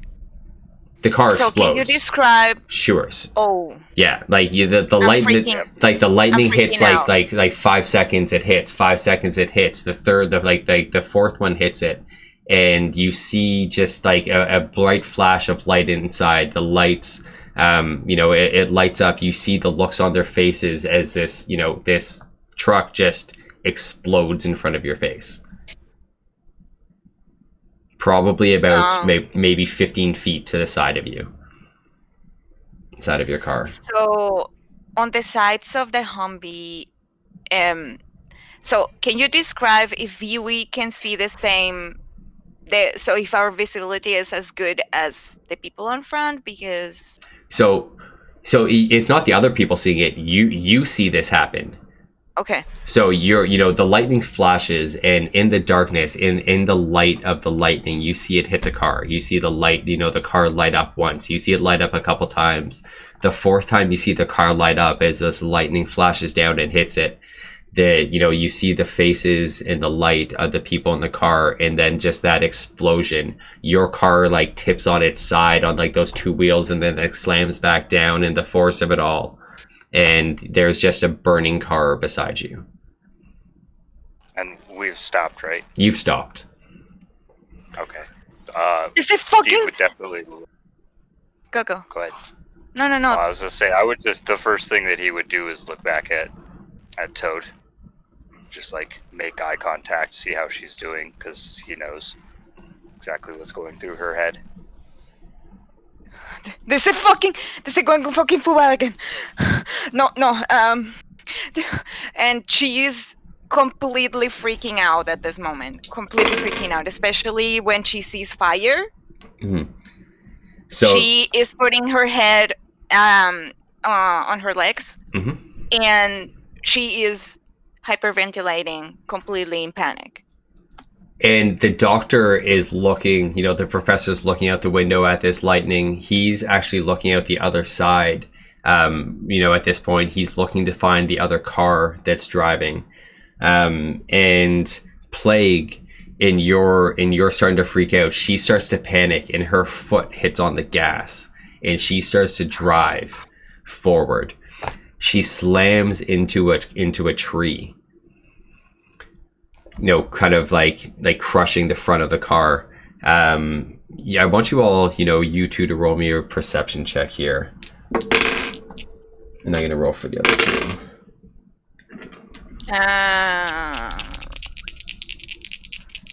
Mine's Okay. 43. 43? 90. So 90. yeah, so your head's down in your lap, freaking out about this fire. The car starts to go. The professor starts to try to talk to Plague as as she's driving. The crash happens. Everybody's kind of feeling dazed, and you, Chaplain, you start to look around. You come out of that little daze first. You look around, and beside you, about another 20 feet to the right, you see more strikes of lightning. You see the other car that is beside you light up, 3 or 4 strikes, and then boom, your car on the other side kind of rolls on the side now with another force. So your car is now sitting sideways after crashing into this tree. And as you look over towards the front now, you see that Plague has some blood dripping down her head, and she looks like she had bumped her head off the wheel and is now just, sitting there kind of, almost unconscious, in an unconscious state.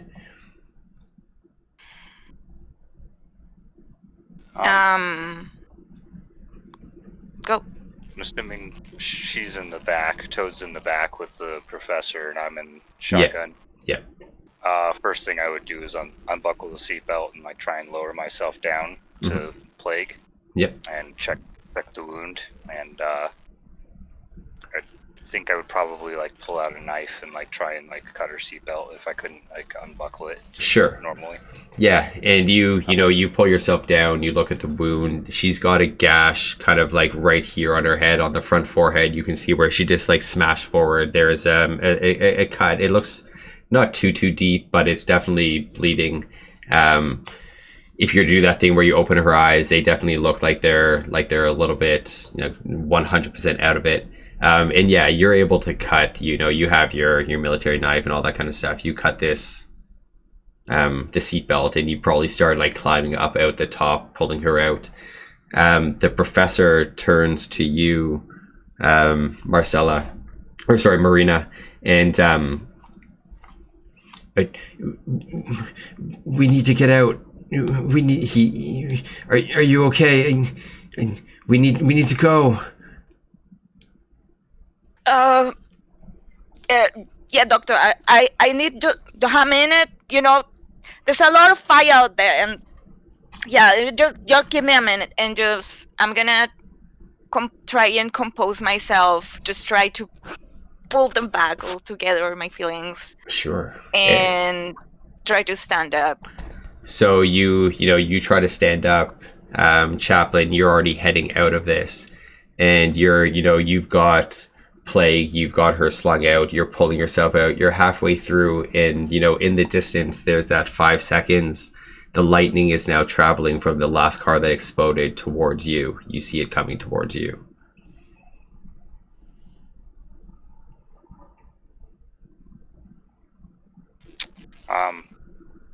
Do I get to decide how I'm pulling Plague out? Yep. Because I would definitely climb up and put 2 arms under both of her arms and pull her up and out, and then probably grab the front of her shirt and lift her up and out. Then I would probably go back in for Toad and the professor. Sure. I don't know. I'd probably try and get their door open. Okay. The back door. Yeah, so I need to stop there, see if I get it open or not. Yeah, so where you're able to open the door, it's so we imagine the car sitting sideways, right? The doors are on the top here. You've come out this way, you turn, you open up the back door. So yeah, the back door is open for them. And you're trying to get out as quickly as you can. You see Marina starting to stand up, and you see the professor trying to get his belt unbuckled. Can't get him out, or Yeah. So the Just lightning. fumbling with- Yeah. So what do you do with Plague? So are you leaving her on like the side of the yeah, truck, just like or are you? yeah, basically like just pull her up and out, and then like put her down and like on the side, Okay. like just next to the bottom of the vehicle, basically. Okay. So We're on. Mariana, do you think you're with it enough to realize that the professor? So you're on the top, the professor's on the bottom. Do you think you're with it enough to realize that the professor is stuck right now, or do you think that you're just getting yourself out of there? So to be honest, if I see a lot of fire, I'm just trying to focus on my own self. Yep. So you maybe you even do one of those things where you try to like kick yourself off, like you kick yourself off of his body as you're getting up, trying to get out of there in your panic. Yeah, if he's trying to go over me and just try to be all soft and stuff, I'm just gonna just push him away, like, just give me a minute.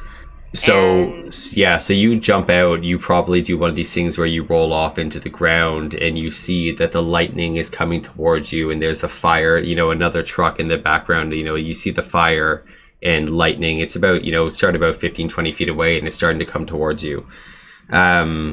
Chaplain, you can give me a roll here to see how quickly you can help get him out, and if you want to describe what you're doing to help get him out. Okay. An 86. Okay. And so what are you doing? How are you? So he's, you look down, you just seen Mariana. All the way at the He's bottom. at the bottom one. So he's sitting sideways in this car trying to get his buckle off. I would probably first thing I would look back at Toad, and I would just yell at her, "You need to focus on the wind, and you need to get her out of here now." And then I would hop back into the Humvee and whip out knife and just cut his seatbelt. Like, not gonna fumble with any of the mechanism or any of it. We're just gonna cut the belt, and then I would pull him and try and push him up out of the top. So you are able to get him out. I did beat your roll, but you are able to get him out. But he does get his foot caught in the process. You like yank him, you pull him out, you get him out in time, but he 100% gets his ankle twisted in all of this. And then Toad, what are you doing? So he just yelled at you to get Plague off the car and get out of here.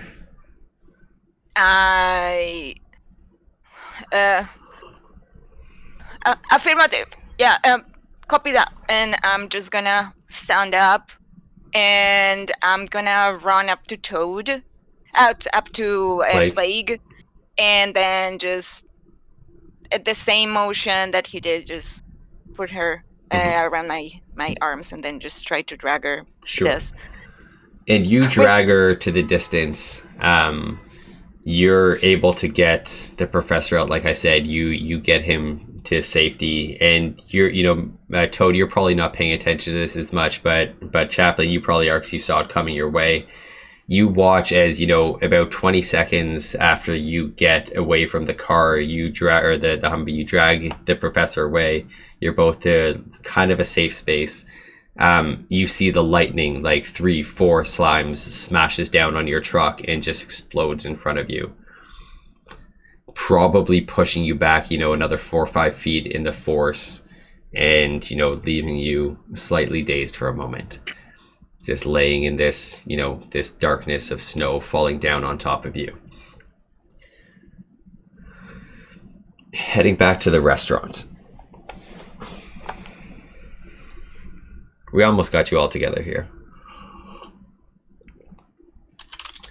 So heading back to the restaurant, you see not too far in the distance, because they're only about maybe 40 or 50 feet away from you at this point, from the parking lot of the restaurant.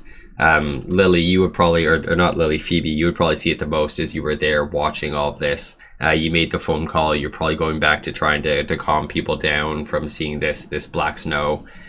And you see these 3 explosions happen within, about a minute and a half outside of the building.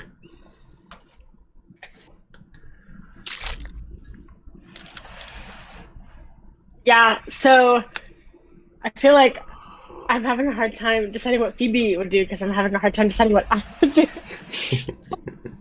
So Phoebe, she's like kind of like frozen. She's seeing this happen, and she knows like there's not a lot of time. Like things need to be happening, but she also is just kind of like I don't know. And so she runs into the kitchen to find. I don't know if she knows if Marcella's there, but to at least find to find Flora. So she's gonna go run and like try and pull open the freezer. Is it unlocked? I mean, Yeah, it should be, right? yeah. I don't think she locked it again when she went in there. So yeah, so you run in and you see Flora and Marcella sitting there, just trying to calm each other down, kind of thing. Singing Kumbaya. So Phoebe kind of just like busts open the door and she's like, I know that you need your moment. I know that like you're stressed out. And I really don't want to add on to that stress. But there's like a lot going on right now, and I kind of don't know what to do. Please help. I think Flora is calmed down enough, so she will probably stand up and help Marcella up as well. And she probably tries to understand the situation.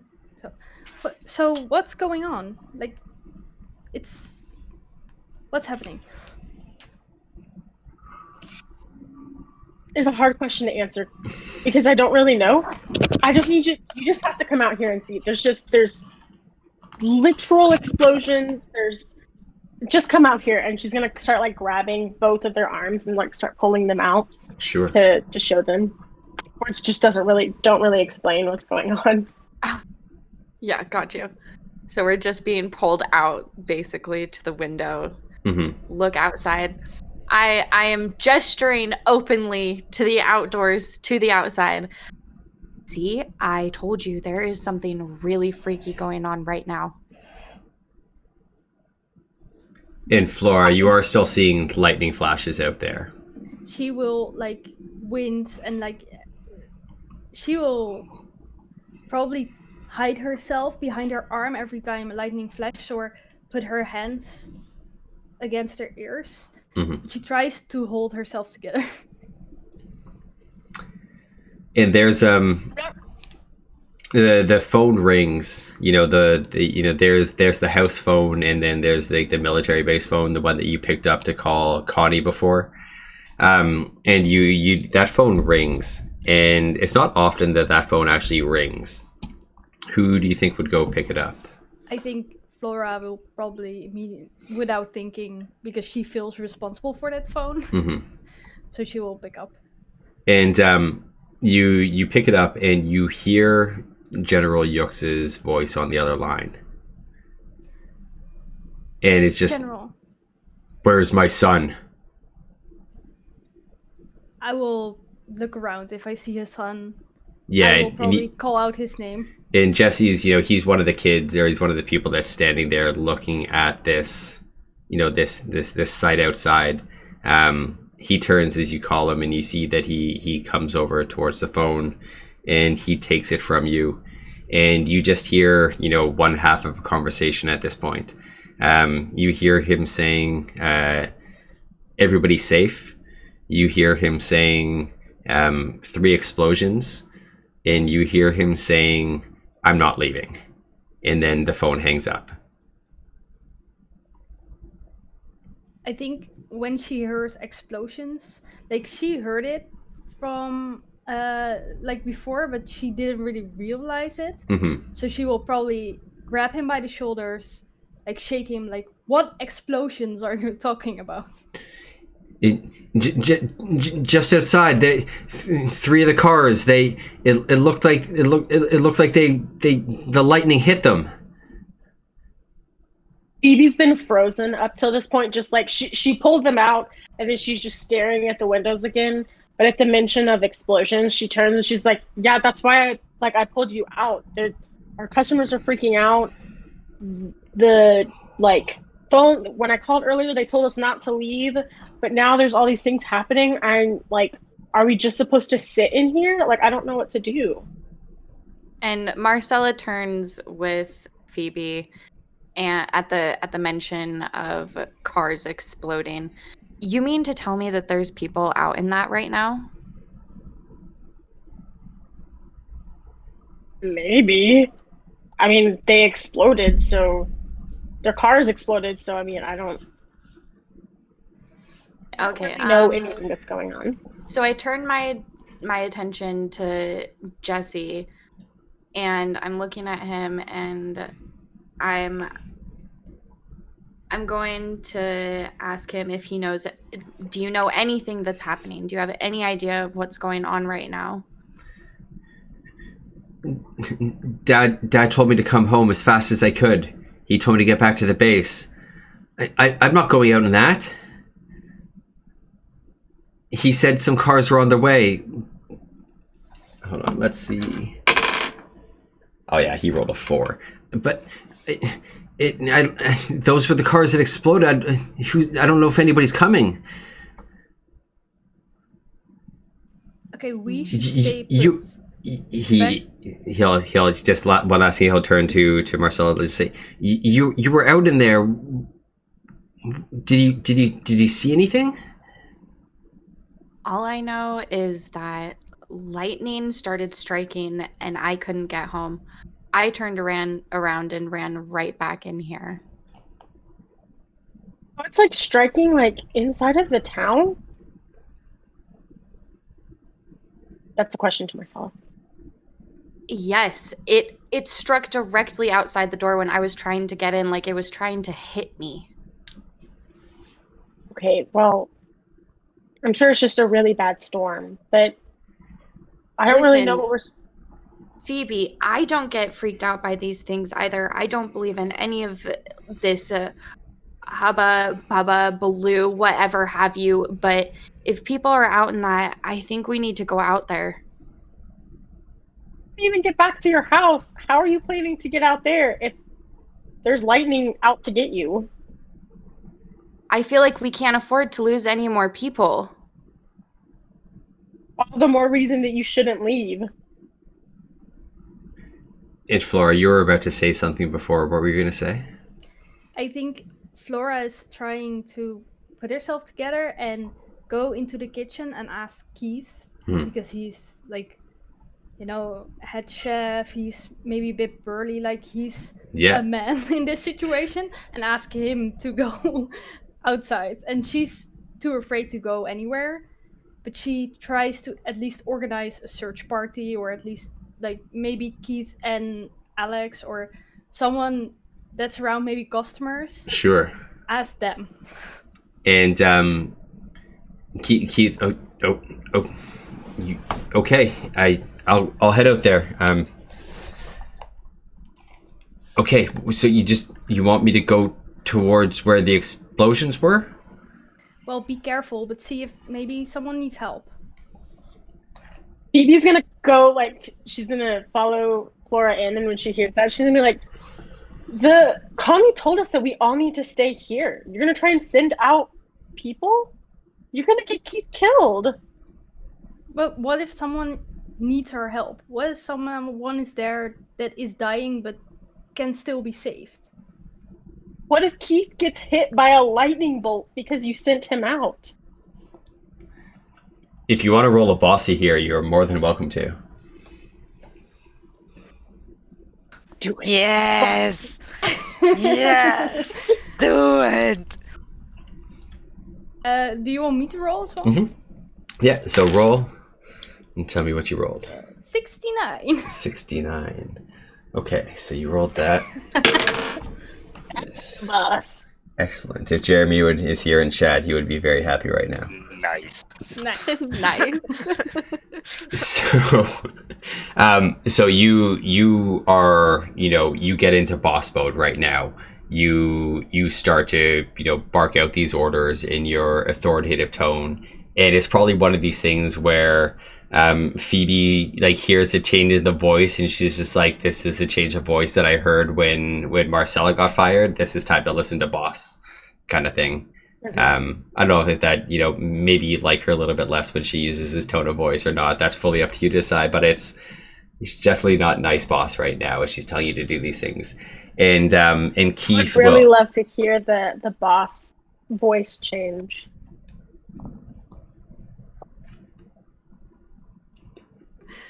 This is what we're gonna do. We're gonna send out Keith, and we're gonna send out Johan. That's the customer. They are gonna look for survivors, and they will be back within 2 minutes. Just go out there, look around. If you don't see anybody, come back. Or if something dangerous happens, come back. And you go out now. Boss. I look, guys, I have nothing left to live for. Basically, please let me go out there and help you guys. And BB's go help. and Keith will give you that like eyebrow wave. He's like, "Oh, we get to spend time together." And he'll say, "Johan, you Johan's not coming." Johan's not coming. And okay, boss. We're gonna go. We're gonna go. We'll come back as soon as we can. We'll go look for people out there in the explosions, but just make sure you keep an eye on the food. And he turns and takes Marcella to go. Hey, a chef will always think about food first. Such a restaurant kind of thing. I worked in a restaurant for 25 years. I may know a couple things. And he takes you, Marcella, to go outside. You walk outside into the darkness of this snow. It starts to, before where the snow hits you, you're used to these white, like it's hitting you. Your hair is turning black as the snow starts to madden it with how quickly it's coming down. Keith he's like shivering. He didn't put on a coat or anything like that. He just has his chef coat on, and he just ran out there. He put his, his chef knife on his side and ran out there with you. And you start running towards these explosions. You've got one to the right, one to the left, and one to the middle. Where do you think you're going? I'll let you to kind of choose which one you're going to here. I want to go straight down the middle first. Okay, so perfect. So you go straight down the middle first, and you come upon a truck that you see on its side. And it's sitting off in the distance, about 15, 20 feet away. They're probably still coming out of their shaken state of the explosion.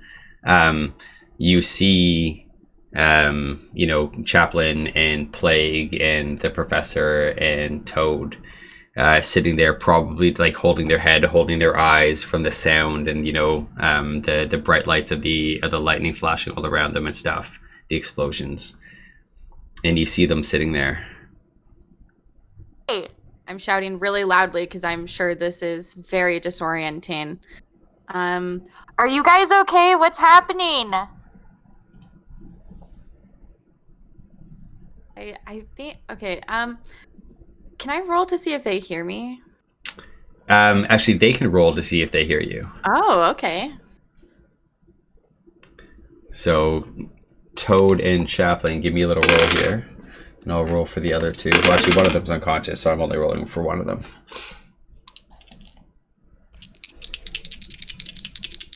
I got a 76. 76?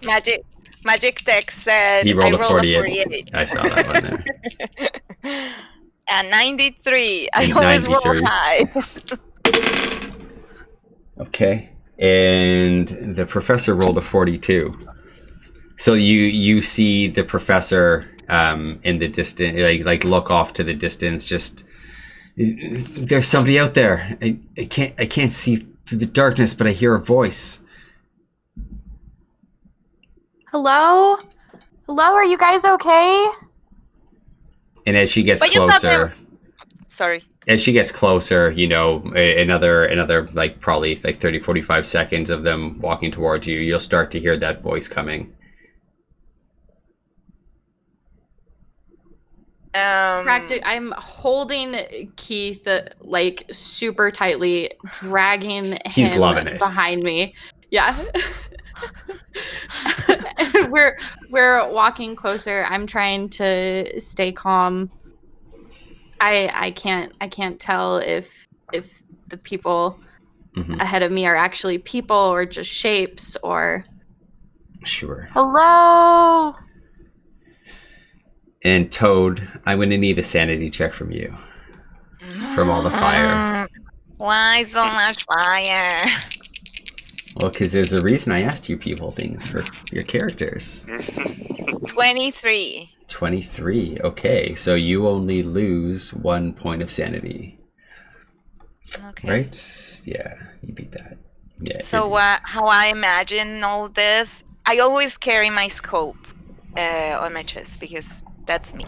So what I imagine is like kind of like my own, or how it feels to me is like my own fear is kind of like start creeping out of myself, like this kind of burning nebula, and that's how I imagine it to be. So, and that's where all the panic starts to kind of ramp up in my head, and when I go like kind of very scared, I go aggressive, so I'm not freaking out and crying. No, I'm punching people. So when I see this, like the nebula kind of, I see the aura kind of creeping out of my space, out of my body. Then there was like the moment of me trying to calm down, and then I see the nebula kind of pulling inside myself and just kind of going into my core. And because I have my scope, I'm just gonna pull it and see and try to look, in this black smoke. And so you look through this darkness, and in one of these flashes of lightnings that are still happening around you all, you see them walking towards you in that flash. You see them in the distance there, not too far away from you at this point. And then when the flash is gone, even with them only being 10 feet away from you, this like thick black snow that's falling down, that's pouring down, you can't see them until they get that like almost like right next to you at this point. Are they straight up forward, like right in front of me? Yeah, like we'll say that they're right in front of you, coming right towards you. And they can see a little bit more of you because they've got the light behind them, you know what I mean, or behind you with the fire, so they can see like your backlight is lit where theirs isn't, right? So they see you easier than you see them right now. And then I'm gonna start like giving like Windage indications of all the military jargon, like 12. I see 12 o'clock. I can see 2, 3 figure. I cannot determine the nature, and just giving indications of Windage jargon stuff. And then I'm gonna look at Chaplin. And I'm fine. I'm fine. You just let try to go to the people. There's people screaming around like, we need to move. This is fucking incredible. This is going forward. Come on, let's go. We need to go now. And I'm going. At this point, I think like the adrenaline is kind of like pumping really hard on my body. So I'm just gonna take like a sack of potatoes and just start just marching really fast and going into the direction of the voices. And Chaplin, do you just follow suit? Do you just like get up, help the professor up with you? Yeah, I would have to help the professor, so probably just like the support carry, arm over my shoulder, just kind of hold him up and move. And as you're carrying him away, he's like turning back and looking at the Humvee that you were all in. He's just like, "How we can't do the experiment now? We don't have the materials. It's all so fucking pointless." And that's when you would run into Keith and Marcella coming into you, kind of thing. And it's almost like a wall of sound that opens up between you two as you converge together, between this darkness that's happening all around you. And Marcella, you've been yelling, like, we're here, like follow the voice kind of thing. And it's almost like halfway through one of the sentences as they walk out, and it's almost like a sound barrier opens up and you hear like half of that sentence being yelled directly to you. Holy shit, Keith, there are actually people out here. And Keith grabs his knife. Like, what's happening out here? What's going on? But the fucking Got a line knife in his hand. Yeah, he's got a knife in his hand. Right, he's got a I would chef's have a knife. hand on my pistol. Yeah. Yeah, like I would hand on the sidearm, Mhm. like hold on. Yeah. Like, yeah. Also, before all of that, when the doc was talking about that, I probably would have just like kind of leaned in close to him and been like, "With all due respect, Doc, fuck your experiment." Yes! And he would have There kept you walking. go! I was literally I was hoping you were gonna say something. That's why I said it. Yeah. Yeah, High I five. would definitely hand on the sidearm and like, probably yell for them to stop. I mean, you would recognize Keith. He probably recognizes, from the diner. He probably recognizes you a little bit faster or you recognize him a little bit faster than he recognizes you, because you all have the same military uniforms on and stuff like that, right? But you would know who he is. You probably even know, you would probably know who Marcella is as well, just from going to the diner. I don't know how much you talk to them or not, but you at least recognize who they are. Okay. Then, yeah, I'd probably ease off once I recognize them. To get back to the restaurant, you guys, this is insane. Yeah, we cannot stay out here with this, this fucking line is it raining or not? We need to move out. Let go. And she's like, Just starts walking. Yeah. poking it, yeah. And Keith will turn to Marcella and just be like, for the first time, he looks a little shocked. You know what I mean? As he sees this woman getting carried with this blood dripping down her head. He sees you helping the professor, like limping extremely bad. And at this point, you can smell the burning dead bodies that are wafting off of the trucks to the sides of the two of you.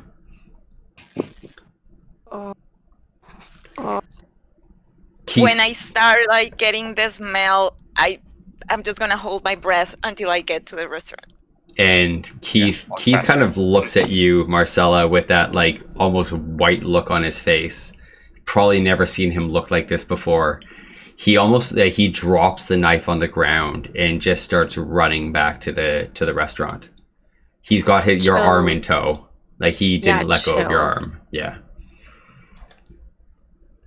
Is she with him while they're running back? Yeah, he grabbed her arm, like linked her arm, and just like dragged her. He's probably running faster than she is. She's probably just kind of like struggling to keep up, but he's turning and running. I'm gonna say that he's very sensitive to smell, and the moment that smell of that dead carcass hit him, it took him. Fair. And If everybody's taking off ahead. Yeah. Sorry. No, go right ahead. If everybody's taking off ahead, then I would probably Doc, you're probably not going to like this, and just fireman, put him over my shoulders and then try and keep up with them. Sure. There's no way he's going.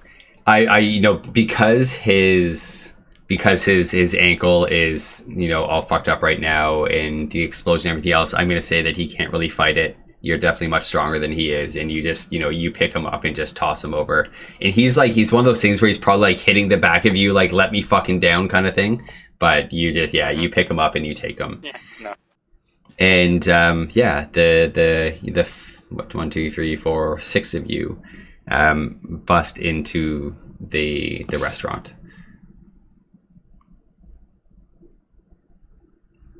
Ooh, we finally have everybody together.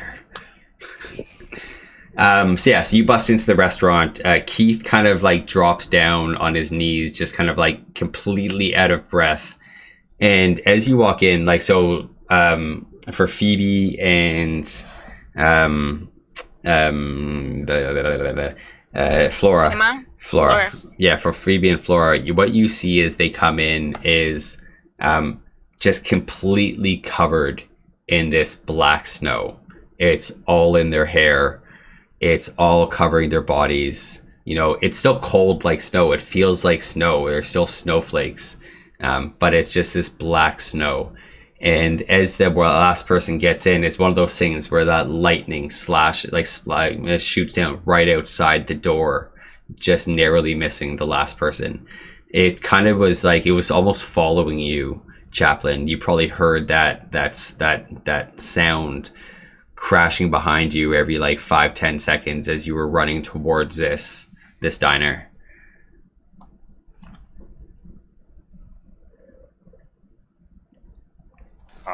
I think Phoebe, she would have been like waiting right out.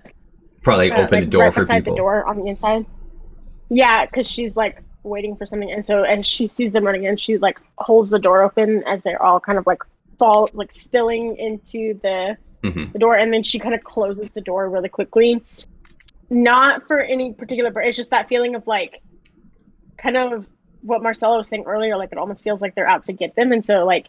It's like her like closing the door on the lightning, and then she kind of like realizes like that was kind of stupid, but you know, like it's just that like that fear of like it can't let it in sort of thing. Sure, and she slams the door closed. And the lightning strikes like as you slam that door closed, and right outside that door, that face that's in the lightning is staring at you for a second as the lightning sits there and then just dissipates away.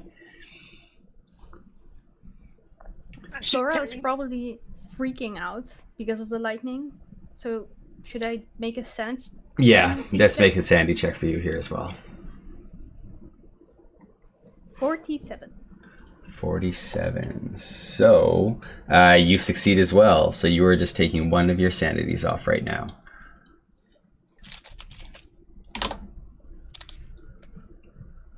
Okay. She sees kind of that people are injured.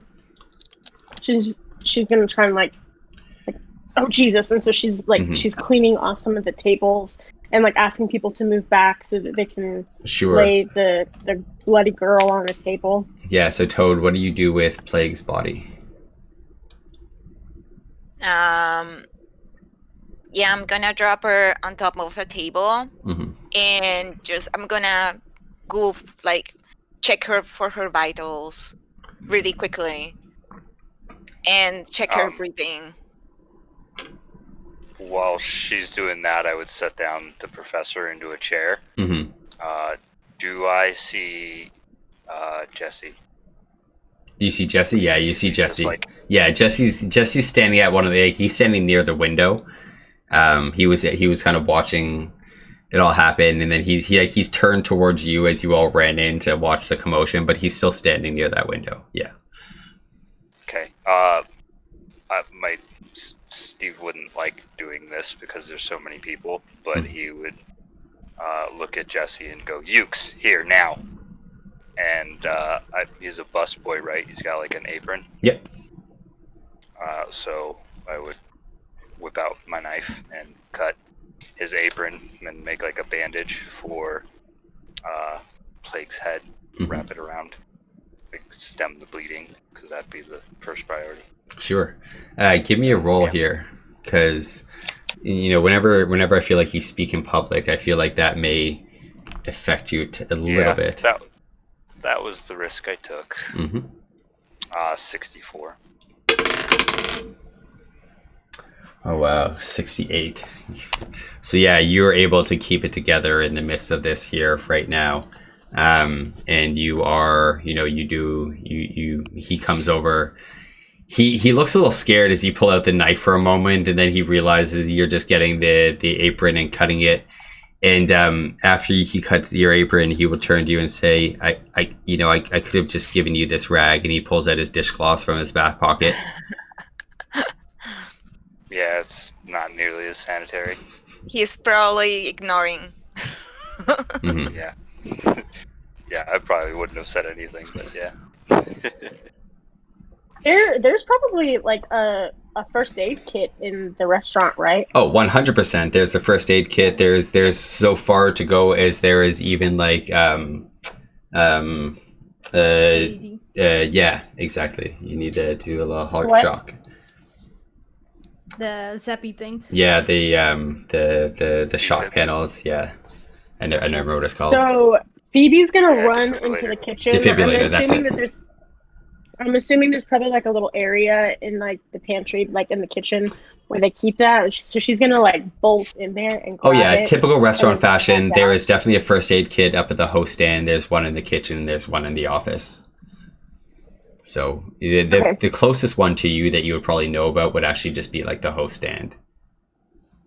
Okay, And you well would then know she'll that run that's up there. there. Like Yeah. yeah, whichever one's the first one, she would grab it and then come and like she doesn't necessarily know what they need or what, but she's just gonna kind of like start opening it and like pulling things out and just kind of looking to the soldiers and being like, what do you guys need? Like, is everybody okay?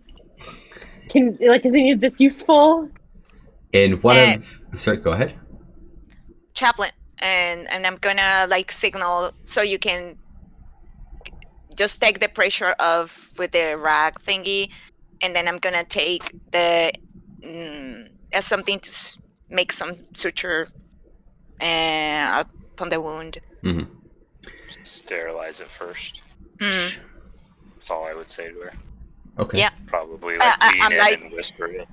I'm like, yeah, affirmative, and then like in this kind of like I'm still in like this haze of confusion that I remember my steps. And one So, yeah, one I quick will- question for you: you're the spotter out of the two of you, right? Yeah. Okay. Perfect. So yeah, I'm gonna give me a roll, and your DC is definitely gonna be easier because being the spotter, I imagine that you would be the one doing a little bit more of the medical attention out of the two of you. Tell me if I'm wrong there. You're probably both trained, but I would imagine that the shooter The is priority, more. Your the priority priority. is the shooter. Yeah. Yeah, so- exactly. So making sure that the shooter is healed and stuff like that. 78. 78. Okay. I rolled a 91 because you got advantage of that one.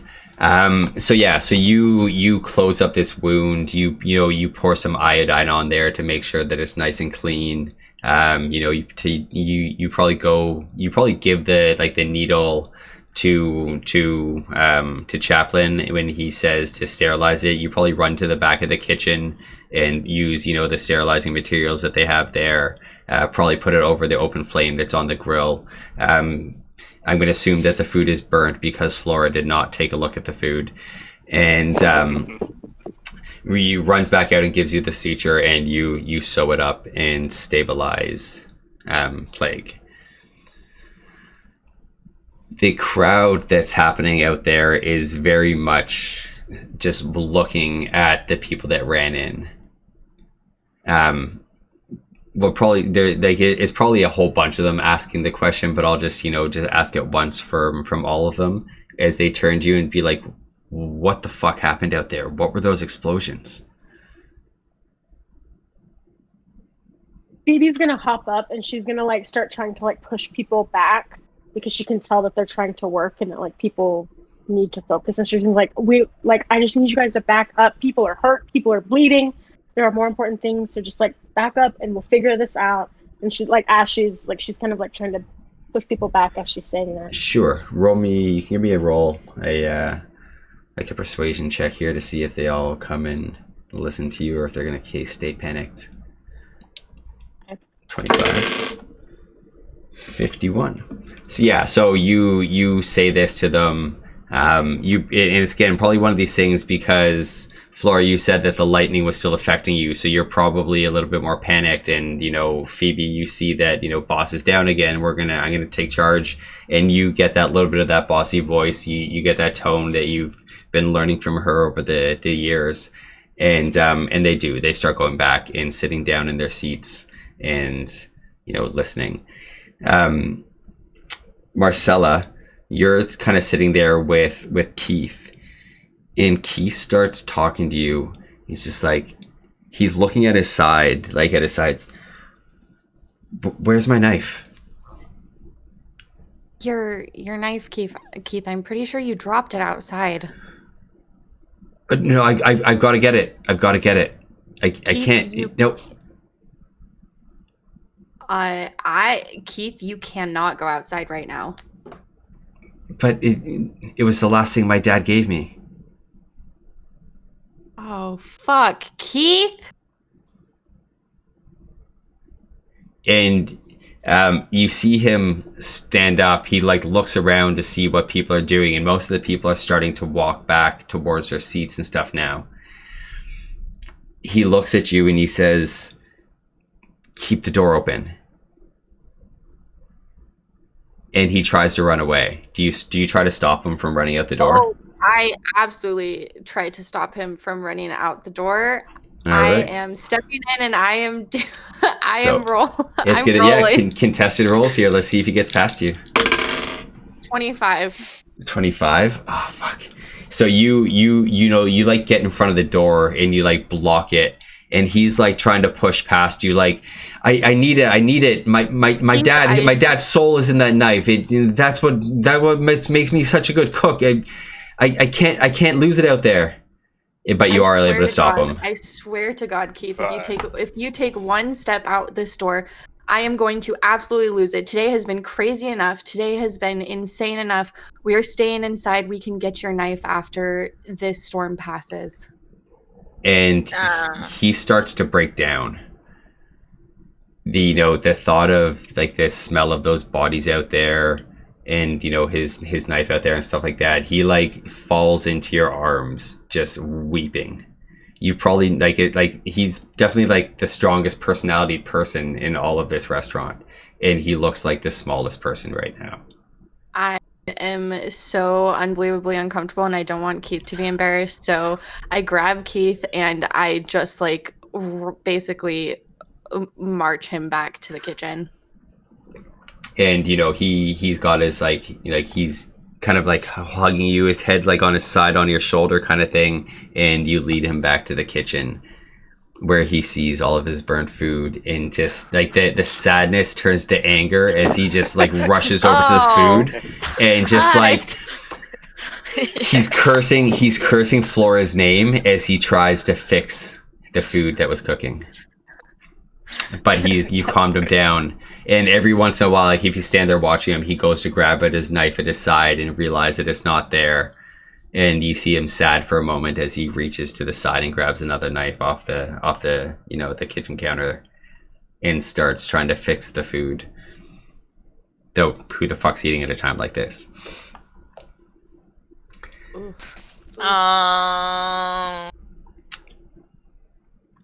Yeah, it's all on you guys here. You're in this place. So I would say that the two of you probably know Flora a little bit more than you do the rest of the workers. Flora is a kind of like I'm assuming you're the kind of manager that checks on every table to make sure that the food is good and things like that. So you probably had several conversations with her larger than just like what's your order today kind of thing. Right. I also had just assumed that we knew. Yeah. Phoebe as well. We lost her. That's okay. Oh no. Oh, there you go. He's back. Hey. You were saying they assumed that you knew Phoebe as well. Oh no, I was saying that we probably know young Ukes because we know them. Oh yeah, you definitely know who Ukes is. Yeah, that was my assumption when we walked in, which is why I brought him over. Of course. Yeah, Phoebe's gonna go. Sonny's the name of young Ukes, right? Jesse Ukes. Jesse. I don't know why you have young. Okay, thank you. No problem. Oh, Yessie. Yeah. Phoebe's gonna go over Sorry, go to ahead. Flora. Yep. Phoebe's gonna go over to Flora. She's gonna turn her away from the front entrance, and she's gonna like look her in the face and be like, "Hey, like what do we do with all of these people? Like I don't know what to do. Like what?" And she, she's kind of like stuttering and babbling, sort of thing. Like, I don't know what to do. Flora's probably like trying to breathe through it again, like breathing techniques. Okay, we let the people stay inside. Nobody goes out there. We keep them away from the wounded so they can do their job. And we give them coupons. I don't know. Yes! Yes! Coupons! Free desserts for all. That's so great. Huh? I Perfect. love that. Perfect. That was honestly that's perfect. So do you just like start heading back to your office to start writing out all these coupons? Yeah. That's amazing. Amazing. I really like Waitresses and that. stuff like that. The new like Astrid, who's probably like just in the corner.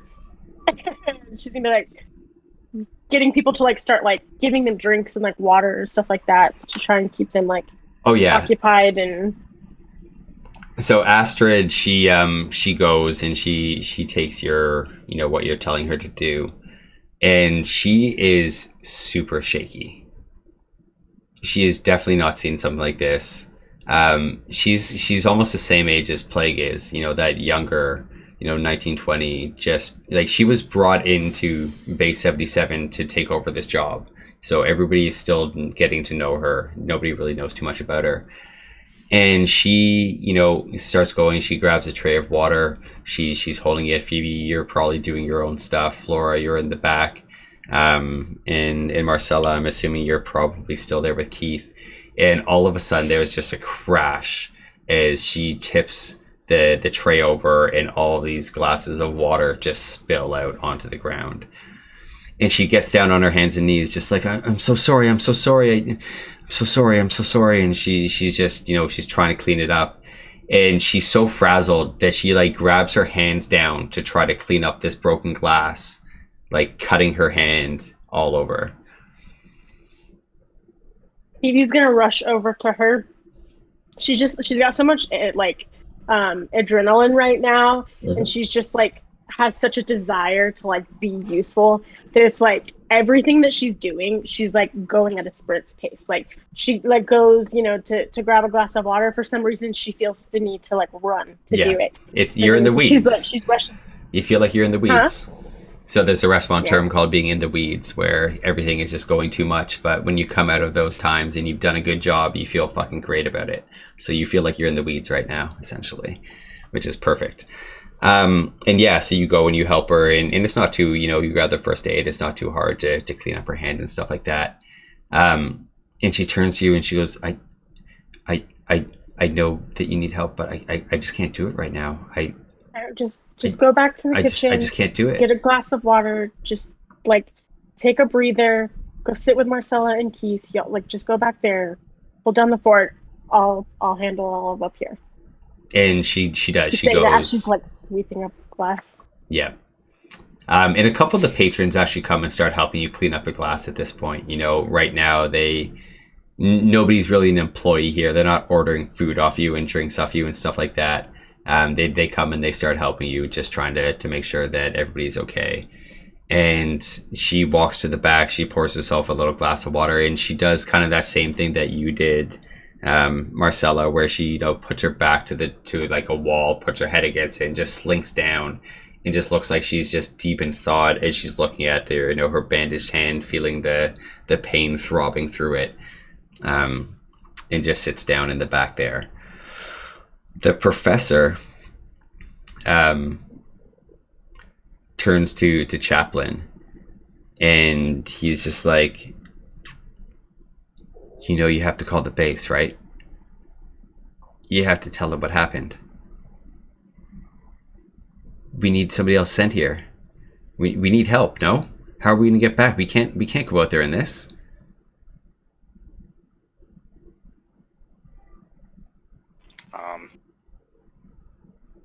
Chaplin would definitely just look at him and we'll get to it. And then I would go over to Toad and kind of like bring her in and word this. Corporal, the situation has gone foobar. I need you to give these people a sit rep. And I need you to attend to the wounded. We're like kind of motioning towards Astrid, whose hands are now cut. And then I guess we just go from there. Does everybody know what foobar means? Does anybody know what foobar means? Nope. Fucked up beyond all recognition. Hey! That's foobar. Yep. Everything is tits up right now. Yeah, and also sit rep means situation report. Yeah. So you're finished sewing up. Plague, she's still kind of knocked out. Phoebe, you're calming everybody down. Flora, you're writing out coupons.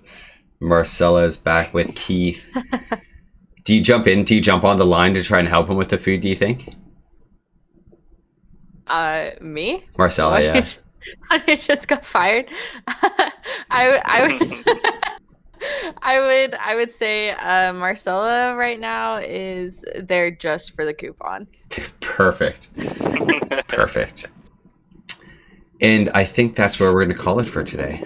I have a perfect ending. Yeah, go right ahead. I think Flora will go to Phoebe. She has written down all the coupons. Phoebe, I wrote down the coupons, and habits. So I draw a card. You never believe which card it was. It was the tower. It's the chaos card. Roll me another sanity check.